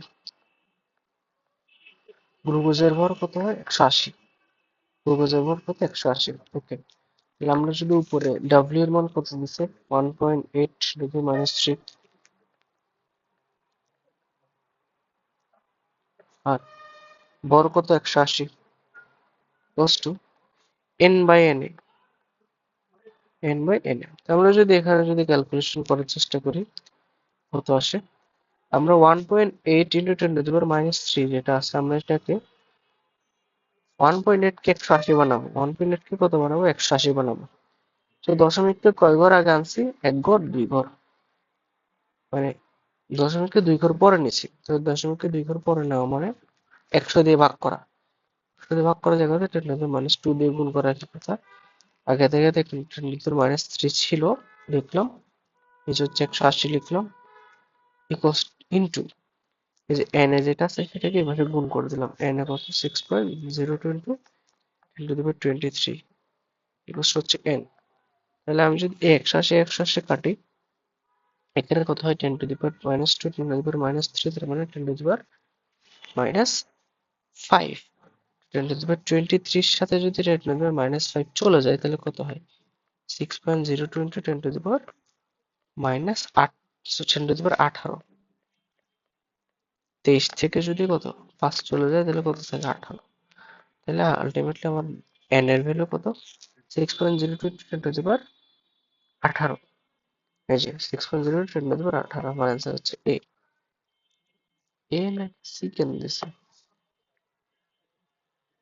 ও সরি সরি সরি সরি, আমাকে অক্সিজেন পরমাণুর কথা জিজ্ঞেস করছে, পরমাণু। কিছুক্ষণ আগে দেখছিলাম পরমাণু বললে কি অণু যেটা বের হবে এটা হচ্ছে অণুর সংখ্যা, এটা হচ্ছে অণুর সংখ্যা। তো পরমাণু বললে যতটি পরমাণু আছে ততটি গুণ করতে হবে। ও টু মানে হচ্ছে 2টা, তো 2 দিয়ে গুণ করতে হবে। এটা কিসের সংখ্যা? এটা হচ্ছে অণুর সংখ্যা, অক্সিজেন অণুর সংখ্যা। তাহলে অণুর সংখ্যা কি করতে হয়? যতটি পরমাণু আছে ততটি গুণ করতে হয়। কিছুক্ষণ একদম দেখেছিলাম পানিরটা বের করেছিলাম একবার, এই প্রোপেনেরটা বের করেছিলাম একবার, খেয়াল আছে? তো এইভাবে আমরা এখানে 2 দিয়ে গুণ করবো। 6.0 × 10⁻18, এতে অক্সিজেন আছে 2টা, 2 দিয়ে গুণ করলে কত হয়? 6 2 12, 6 2 কত? 12।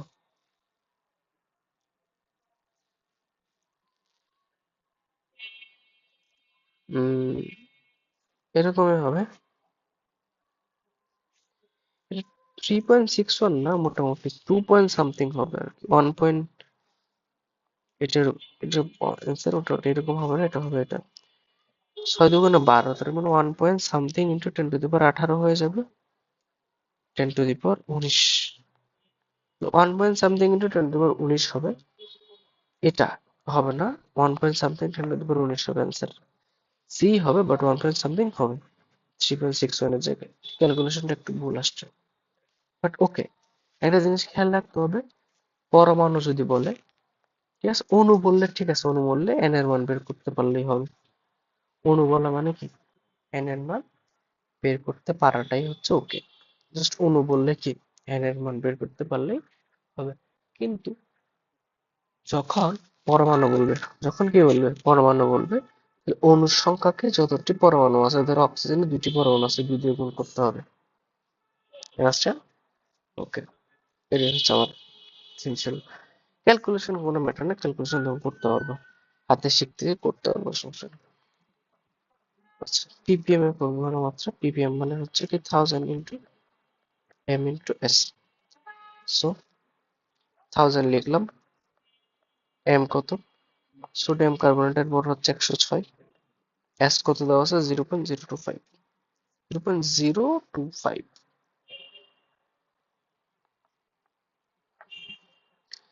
আমরা ধরবো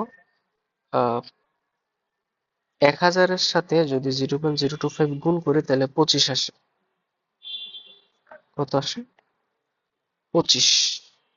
কারণ এই যে দশমিকটা তুলে দেওয়ার জন্য কি হবে, এক ঘর, দশমিকের জন্য একটা এক, এক ঘর, দুই ঘর, তিন ঘর, তার মানে তিনটা শূন্য, এই শূন্য এটা একটা কাটা গেল, 25 আসবে আলটিমেটলি। কত? 25।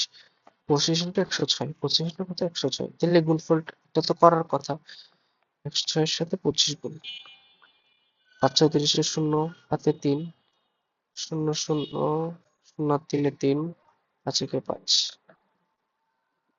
2 হাতে 1, শূন্য শূন্য, আর 1, 2 2, তাহলে হয় 0 5 6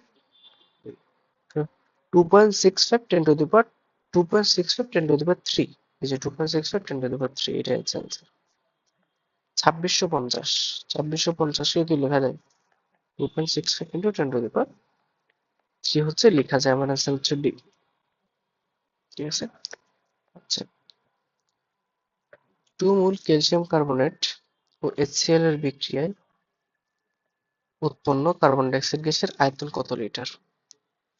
ঠিক আছে, বিক্রিয়াটা আগে লিখি, কার কার বিক্রিয়া, ক্যালসিয়াম কার্বনেটের সাথে HCl এর বিক্রিয়া, ক্যালসিয়াম কার্বনেট প্লাস HCl বিক্রিয়া করে কি কি উৎপন্ন করে, কার্বন ডাই অক্সাইড প্লাস পানি প্লাস ক্যালসিয়াম ক্লোরাইড। ঠিক আছে, আমি যদি সমতা করি এখানে 2 থাকবে, ওকে। তাহলে কি হয়, তাহলে কি হয়, দেখো, এটা হচ্ছে কার সাথে কার তুলনা করছে, ক্যালসিয়াম কার্বনেটের সাথে। দেখো, 2 মোল ক্যালসিয়াম কার্বনেট থেকে কত লিটার কার্বন ডাই অক্সাইড উৎপন্ন হয়, আমি এখান থেকে বলতে পারতেছি এটা হচ্ছে 1 মোল, এটা হচ্ছে 1 মোল। 1 মোল মানে কত, কার্বন ডাই অক্সাইড হচ্ছে 22.4 লিটার বলা যায় না, তাহলে 1 মোল থেকে কত উৎপন্ন হয়, 22.4 লিটার। সুতরাং কয় মোল বলছে, 2 মোল, 2 মোল থেকে উৎপন্ন উৎপন্ন হবে 2 ইন্টু 22.4 সমান হচ্ছে 44.8, তাহলে 2 মোল থেকে কত উৎপন্ন হবে, 44.8 লিটার। ওকে, 1 মোল থেকে উৎপন্ন হয় 22.4 লিটার, 2 মোল থেকে কত উৎপন্ন হয়, 22.4 ইন্টু 2 মানে 44.8 লিটার। আন্ডারস্ট্যান্ড? ওকে। আচ্ছা, তো এখন আমরা বের করবো হচ্ছে 5 গ্রাম পার লিটার ঘনমাত্রা জিঙ্ক হাইড্রোক্সাইড দ্রবণে হাইড্রোক্সাইডের মোলার ঘনমাত্রা নির্ণয় করো। মোলার ঘনমাত্রা নির্ণয় করো, মোলার ঘনমাত্রা নির্ণয় করো, জাস্ট কিছু করতে হবে না, এটাকে 5 কে 99 দিয়ে ভাগ করতে পারলে হলো 99.4, তাহলে অলমোস্ট 0.2 হবে এটা। 0.1 হবে না, 0.2 হবে আসলে। ক্যালকুলেশন গুলো এত বেশি হয় কেন?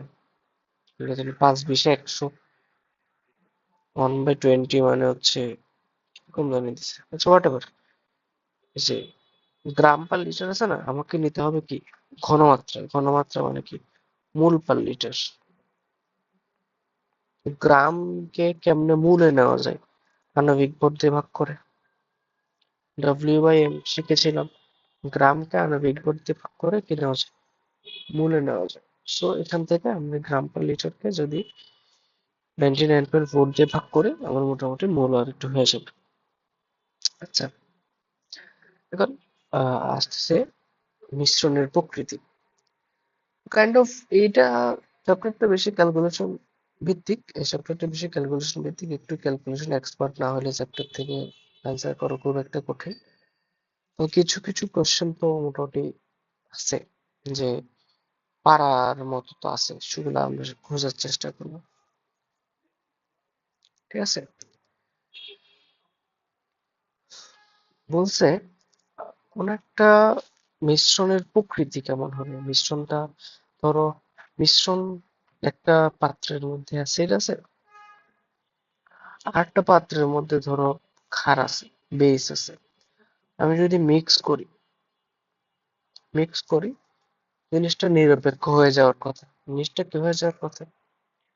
নিরপেক্ষ হয়ে যাওয়ার কথা। এখন কথা হচ্ছে, আমি যদি অ্যাসিড বেশি দিই তাহলে জিনিসটা কি নিরপেক্ষ হবে? আমি যদি অ্যাসিড বেশি দিই, মনে করো অ্যাসিড বেশি পরিমাণে দিই, তাহলে অ্যাসিড বেশি পরিমাণে ক্ষার কম পরিমাণে দিই, তাহলে মিশ্রণটা অবশ্যই নিরপেক্ষ হবে না। মিশ্রণটা কেমন হবে? যেহেতু অ্যাসিড বেশি দিয়েছে তাহলে অম্লীয় হবে। আর যদি আমি ক্ষার বেশি দিই তাহলে মিশ্রণটা কেমন হতে পারে? ক্ষার ক্ষারীয় হতে পারে। কিন্তু মাঝে মাঝে কোনো সময় আমরা ধরো দুর্বল অ্যাসিড মিশাইছি কার সাথে? সবল ক্ষারের সাথে। তখন আমার মিশ্রণটা কেমন হবে? ক্ষারীয় হবে। কেন? কারণ অ্যাসিডটা তো দুর্বল, তেমন একটা বেশি ইফেক্ট ফেলতে পারে না। আর ক্ষারটা তো সবল। ঠিক আছে, ক্ষারটা তো সবল, সেজন্য হচ্ছে মিশ্রণটা ক্ষারীয় বানাই ফেলবে। ঠিক সেম ভাবে আমি মাঝে মাঝে সময় সবল অ্যাসিড ইউজ করি, দুর্বল অ্যাসিড, দুর্বল ক্ষার ব্যবহার করতে পারি, তো তখন আমার মিশ্রণটা ক্ষারীয় হবে। এখন মিশ্রণটা কেমন? আবার দুটোটা যদি সবল অ্যাসিড হয় অথবা দুটোটা যদি দুর্বল অ্যাসিড হয়, দুইটাই যদি সবল হয় বা দুটোই যদি কত হয়? দুর্বল হয়। দুটোই যদি সবল হয় বা দুটোই যদি দুর্বল হয়, তখন আমাদের মিশ্রণটা নিরপেক্ষ হবে। ঠিক আছে, তখন আমাদের কিভাবে কোন একটা দ্রবণের কেমন সেটা আমরা বের করব, মিশ্রণটা কেমন হবে সেটা আমরা বের করব। তো এটা বের করার জন্য আমাকে হচ্ছে কি বের করতে হবে? মূল সংখ্যা বের করতে হবে। কি বের করতে হবে? মূল সংখ্যা। ঠিক আছে, আচ্ছা। তো মূল সংখ্যা বের করার সময় আমরা কি করব? n equals to, একটা সূত্র শিখেছিলাম, n equals to হচ্ছে s into v। n equals to কি? s into v। ঠিক আছে, n equals to s into v। আচ্ছা, ডিভাইডেড বাই, যখন আমরা অ্যাসিডের বের করব তখন ক্ষারের তুল্য সংখ্যা দিয়ে ভাগ করব। তুল্য সংখ্যা তো এতক্ষণে জেনে গেছি আমরা। তুল্য সংখ্যা কি? মানে যতগুলো ইলেকট্রন আদান প্রদান করতে পারে অথবা যতগুলো হাইড্রোক্সিল আদান প্রদান করতে পারে বা যতগুলো হাইড্রোজেন গ্রহণ করতে পারে, যখন আমরা ক্ষারের চিন্তা করব, ক্ষারের চিন্তা করার সময় কি বের করবো? S into V divided by অ্যাসিডের তুল্য সংখ্যা, এটা দিয়ে ভাগ করব। ভাগ করে আমরা দেখব যে কোনটা বেশি। যেটা বেশি হয়, যদি অ্যাসিডের মূল সংখ্যা বেশি হয় তাহলে অ্যাসিডীয় হবে। যদি ক্ষারের মূল সংখ্যা বেশি হয় ক্ষারীয় হবে। আমি আবার বলতেছি, ভালো করে আবার দেখে কি কি দিয়ে গুণ করব? ঘনমাত্রাকে আয়তন দিয়ে গুণ করব। ঘনমাত্রাকে আয়তন দিয়ে গুণ করার পর তুল্য সংখ্যা দিয়ে ভাগ করব। বি বি মানে কার তুল্য সংখ্যা? ক্ষারের তুল্য সংখ্যা।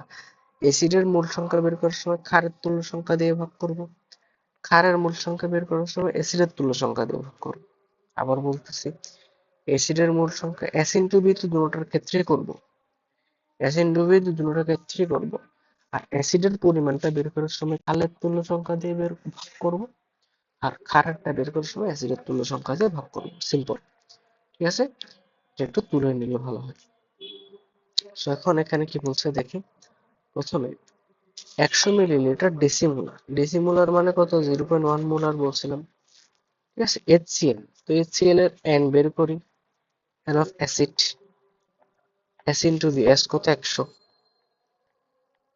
V কত 0.1, S ইন্টু ভি, n এর সমান কত ছিল রে, S into V divided by ক্ষারের মূল সংখ্যা, ক্ষারের তুল্য সংখ্যা কত, Na2CO3, এই যে সোডিয়ামের দুইটা আছে, ঠিক আছে, Na2CO3, তাহলে এখানে হবে 2, এখানে কত হবে 2, তাহলে আমরা যদি ভাগ করি, তাহলে 2 কে যদি 100 দিয়ে কাটে তাহলে 50, 50 কে 0.1 দিয়ে গুণ করলে হয় 5, তাহলে কত এককটা একক লাগবে না, আমার জাস্ট 5 এটা মনে থাকলে হলো। আর N of base equals to কত, সেম, এন অফ বেস মানে হচ্ছে S into V divided by অ্যাসিডের মূল সংখ্যা, দেখো কত 100 ইন্টু ডেসিমোলার, ডেসিমোলার মানে 0.1 মোলার। আর এই অ্যাসিডের স্থূল সংখ্যা হতো HCl, HCl হাইড্রোজেন কয়টা, একটা, হাইড্রোজেন কয়টা থাকে, একটা, তাহলে এক থাকলে 1 দিয়ে ভাগ করলাম, তাহলে আলটিমেটলি কত হয় 10, গুণ করলে কত হয় 10। তাহলে দেখো, তাহলে দেখো অ্যাসিড কত আসতেছে 5, ক্ষার কত আসতেছে 10, তাহলে ক্ষারের পরিমাণ বেশি না, ক্ষারের পরিমাণ কি বেশি, তাহলে আলটিমেটলি যেহেতু ক্ষারের পরিমাণ বেশি, দ্রবণটা কেমন হবে, ক্ষারীয়, দ্রবণটা কেমন হবে রে, ক্ষারীয়, আন্ডারস্ট্যান্ড? ওকে। টাইট্রেশনে ব্যবহৃত অজানা দ্রবণকে বলা হয় টাইট্রেট, জানা দ্রবণকে বলা হয় টাইটেন্ট, টাইট্রেট বলা হয় অজানা দ্রবণকে, টাইট্রেট বলা হয় অজানা দ্রবণকে, টাইটেন্ট বলা হয় হচ্ছে জানা দ্রবণকে।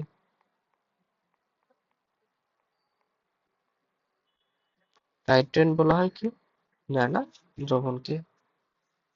সমায়তনের, সমায়তনের বলছে, সমায়তন মানে আমরা ধরে নিলাম দুটোটার আয়তন সেম, তো কত 100 ধরে নিলাম, নিজের ইচ্ছা মতো তুমি 100 ধরতে পারো, 1 ধরতে পারো, 2 ধরতে পারো, অথবা ভিও ধরতে পারো, তোমার ইচ্ছা। আমি কত ধরে নিলাম, সমায়তন যেহেতু বলছে আমরা ধরে নিলাম দুটোটার আয়তন 100।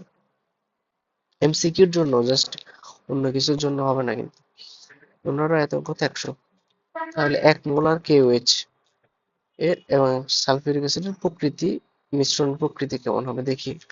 এটা হচ্ছে KOH টু ক্ষার বেস, এই যে কি হবে acid to P divided by A, S কত, এস হচ্ছে 1, ভি কত আমরা 100 ধরে নিয়েছিলাম যেহেতু সমায়তন বলছে দুটোটা সমান, 100 ডিভাইডেড বাই ইয়া কত, দুইটা হাইড্রোজেন কত 50, okay. N of acid, N of acid কত সেম, এই যে S V divided by B, S কত 1, ভি কত 100, বি কত, কার কয়টা, পটাশিয়াম একটা, তাহলে এখানে 1 দিয়ে ভাগ, তাহলে কত হচ্ছে 100, দেখো এটা হচ্ছে 100, অ্যাসিড হচ্ছে 100 আর ক্ষার হচ্ছে 50, তাহলে অ্যাসিড দ্রবণটা কেমন হবে, অম্লীয়, অ্যাসিড যেহেতু বেশি, দ্রবণটা কেমন হবে, অম্লীয়, ঠিক আছে, সেম।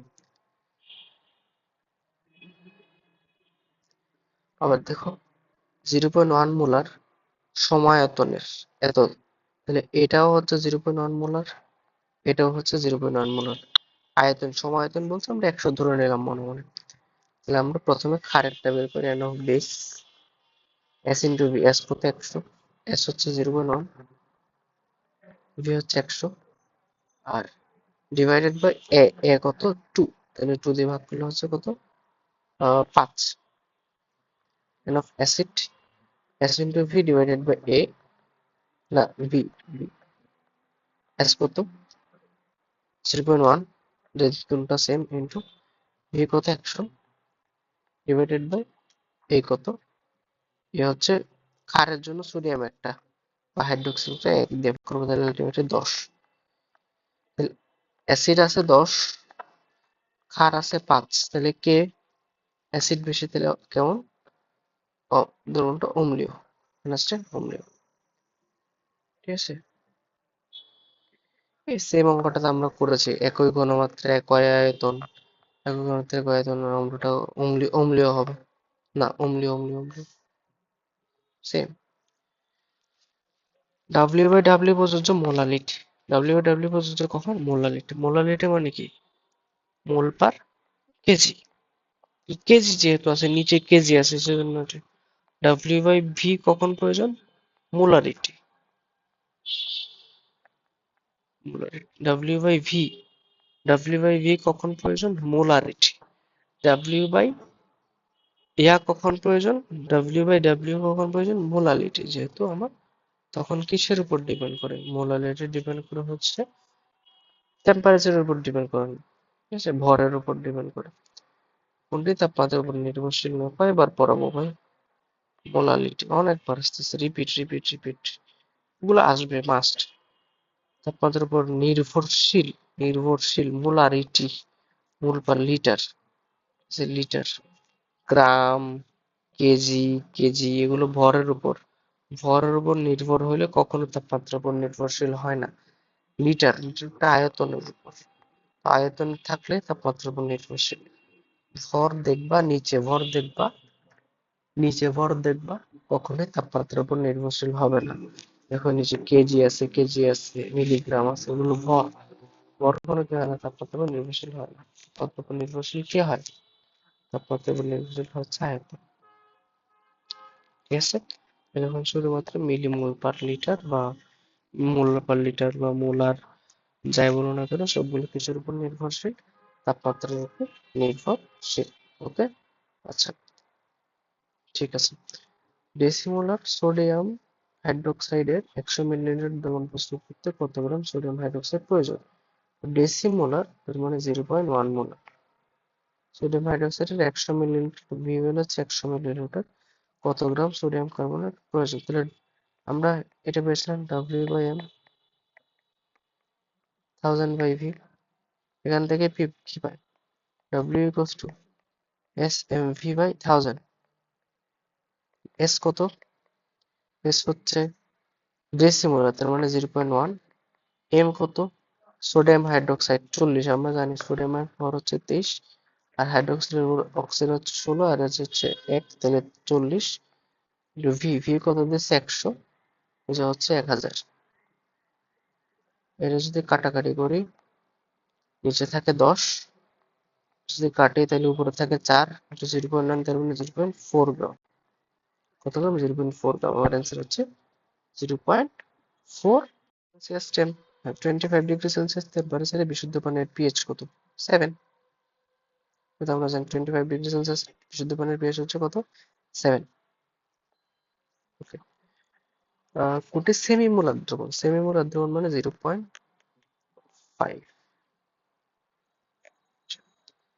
মোলারিটি, মোলারিটির একক হচ্ছে মোল পার লিটার, সেগুলো আমরা জানি।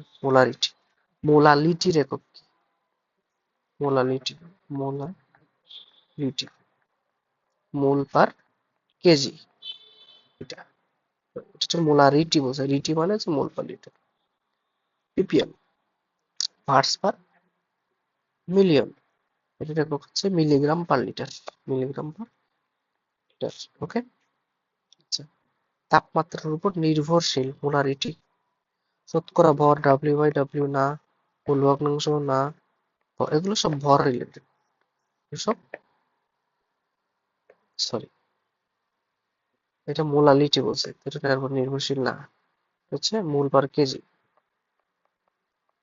মোলারিটি সেটা হচ্ছে নির্ভরশীল, ঠিক আছে, মনে রাখা নির্ভরশীল, আয়তন আছে বলে। তাপমাত্রার উপর নির্ভরশীল, দেখো কেজি, মিলিগ্রাম, লিটার, সেলসিয়াস। ভর থাকলে সেগুলো কখনোই তাপমাত্রার উপর নির্ভরশীল হয় না। প্রমাণ দ্রবণ কোনটা? প্রমাণ দ্রবণ কোনটা? এই যে সি আছে, তার ঘনমাত্রা দেওয়া আছে। প্রাইমারি স্ট্যান্ডার্ড পদার্থের প্রমাণ দ্রবণ কাকে বলে? প্রাইমারি বা সেকেন্ডারি স্ট্যান্ডার্ড পদার্থের জানা ঘনমাত্রা দ্রবণকে প্রমাণ দ্রবণ বলা হয়। এটার ঘনমাত্রা তো 1 মোল জানো তুমি। আর যেহেতু এটা সি প্রাইমারি স্ট্যান্ডার্ড পদার্থ, তাই এটা হচ্ছে প্রমাণ দ্রবণ। প্রমাণ দ্রবণ কোনটা? তো আছে এখানে, ওইটাও হইতে পারে প্রমাণ দ্রবণ কোনটা। So, শুধুমাত্র প্রাইমারি স্ট্যান্ডার্ড পদার্থ হবে এরকম কোনো কথা না, ঘনমাত্রা দেওয়া থাকলেই হইলো। এটা মিলিমিটার দেওয়া আছে, এটা গ্রাম দেওয়া আছে, এটা মোল দেওয়া আছে, ঠিক আছে? ঘনমাত্রা দেওয়া আছে। তো ঘনমাত্রা জানা থাকলে এই জিনিসটাকে আমরা কি বলতে পারি? প্রমাণ দ্রবণ বলতে পারি। ঘনমাত্রা জানা থাকলে এই জিনিসটাকে আমরা কি বলতে পারি? প্রমাণ দ্রবণ বলতে পারি। নিজের কিন্তু সেন্টিমোলার দ্রবণ। সেন্টিমোলার মানে 0.01, সেন্টিমোলার মানে কি 0.01, ঠিক আছে? আচ্ছা আচ্ছা, 5 গ্রাম সোডিয়াম কার্বনেট কে 100 গ্রাম দ্রাবকে দ্রবীভূত করা হলে, দেখো এটাও গ্রাম এটাও গ্রাম, তাহলে গ্রাম গ্রাম মানে ওয়েট বাই ওয়েট, গ্রাম গ্রাম মানে কি ওয়েট বাই ওয়েট, গ্রাম গ্রাম মানে কি ওয়েট বাই ওয়েট, উপরেও গ্রাম নিচেও গ্রাম। এটা থাকতো গ্রাম, 5 গ্রাম 100 মিলিলিটার। এটা যদি থাকতো উপরে থাকতো গ্রাম, নিচে থাকতো আয়তন, তাহলে হচ্ছে ডব্লিউ বাই ভি, ঠিক আছে? তাহলে ডব্লিউ বাই ভি, তাহলে কখন ভি বাই ডব্লিউ হবে বুঝতেছো, কখন ভি বাই ভি হবে বুঝতেছো? 10 মিলিলিটারে 10 মিলিলিটার থাকলে 5 মিলিলিটার কোথায়? 100 মিলিলিটারে। এটাও এমএল এটাও এমএল, তাহলে ভি বাই ভি হতো। তাহলে এটা কখন আছে ওটা অবশ্যই বোঝা যায়। প্রাইমারি স্ট্যান্ডার্ড পদার্থ এই NO2 K2CR2 7, এটা প্রাইমারি, এটাও প্রাইমারি। কার্বন আছে, এটাও প্রাইমারি, এটা হচ্ছে সেকেন্ডারি। নিচের কোনটি দীর্ঘদিন সঠিকভাবে সংরক্ষণ করা যায়? দীর্ঘদিন সঠিকভাবে কাদের সংরক্ষণ করা যায়? যাদের কাছে প্রাইমারি স্ট্যান্ডার্ড পদার্থ। প্রাইমারি স্ট্যান্ডার্ড পদার্থগুলোকে কি করা যায়? দীর্ঘদিন সঠিকভাবে সংরক্ষণ করা যায়, সিম্পল। নিচের কোনটি সেকেন্ডারি স্ট্যান্ডার্ড পদার্থ? সেকেন্ডারি স্ট্যান্ডার্ড পদার্থ হচ্ছে caustic soda, sodium hydroxide ion.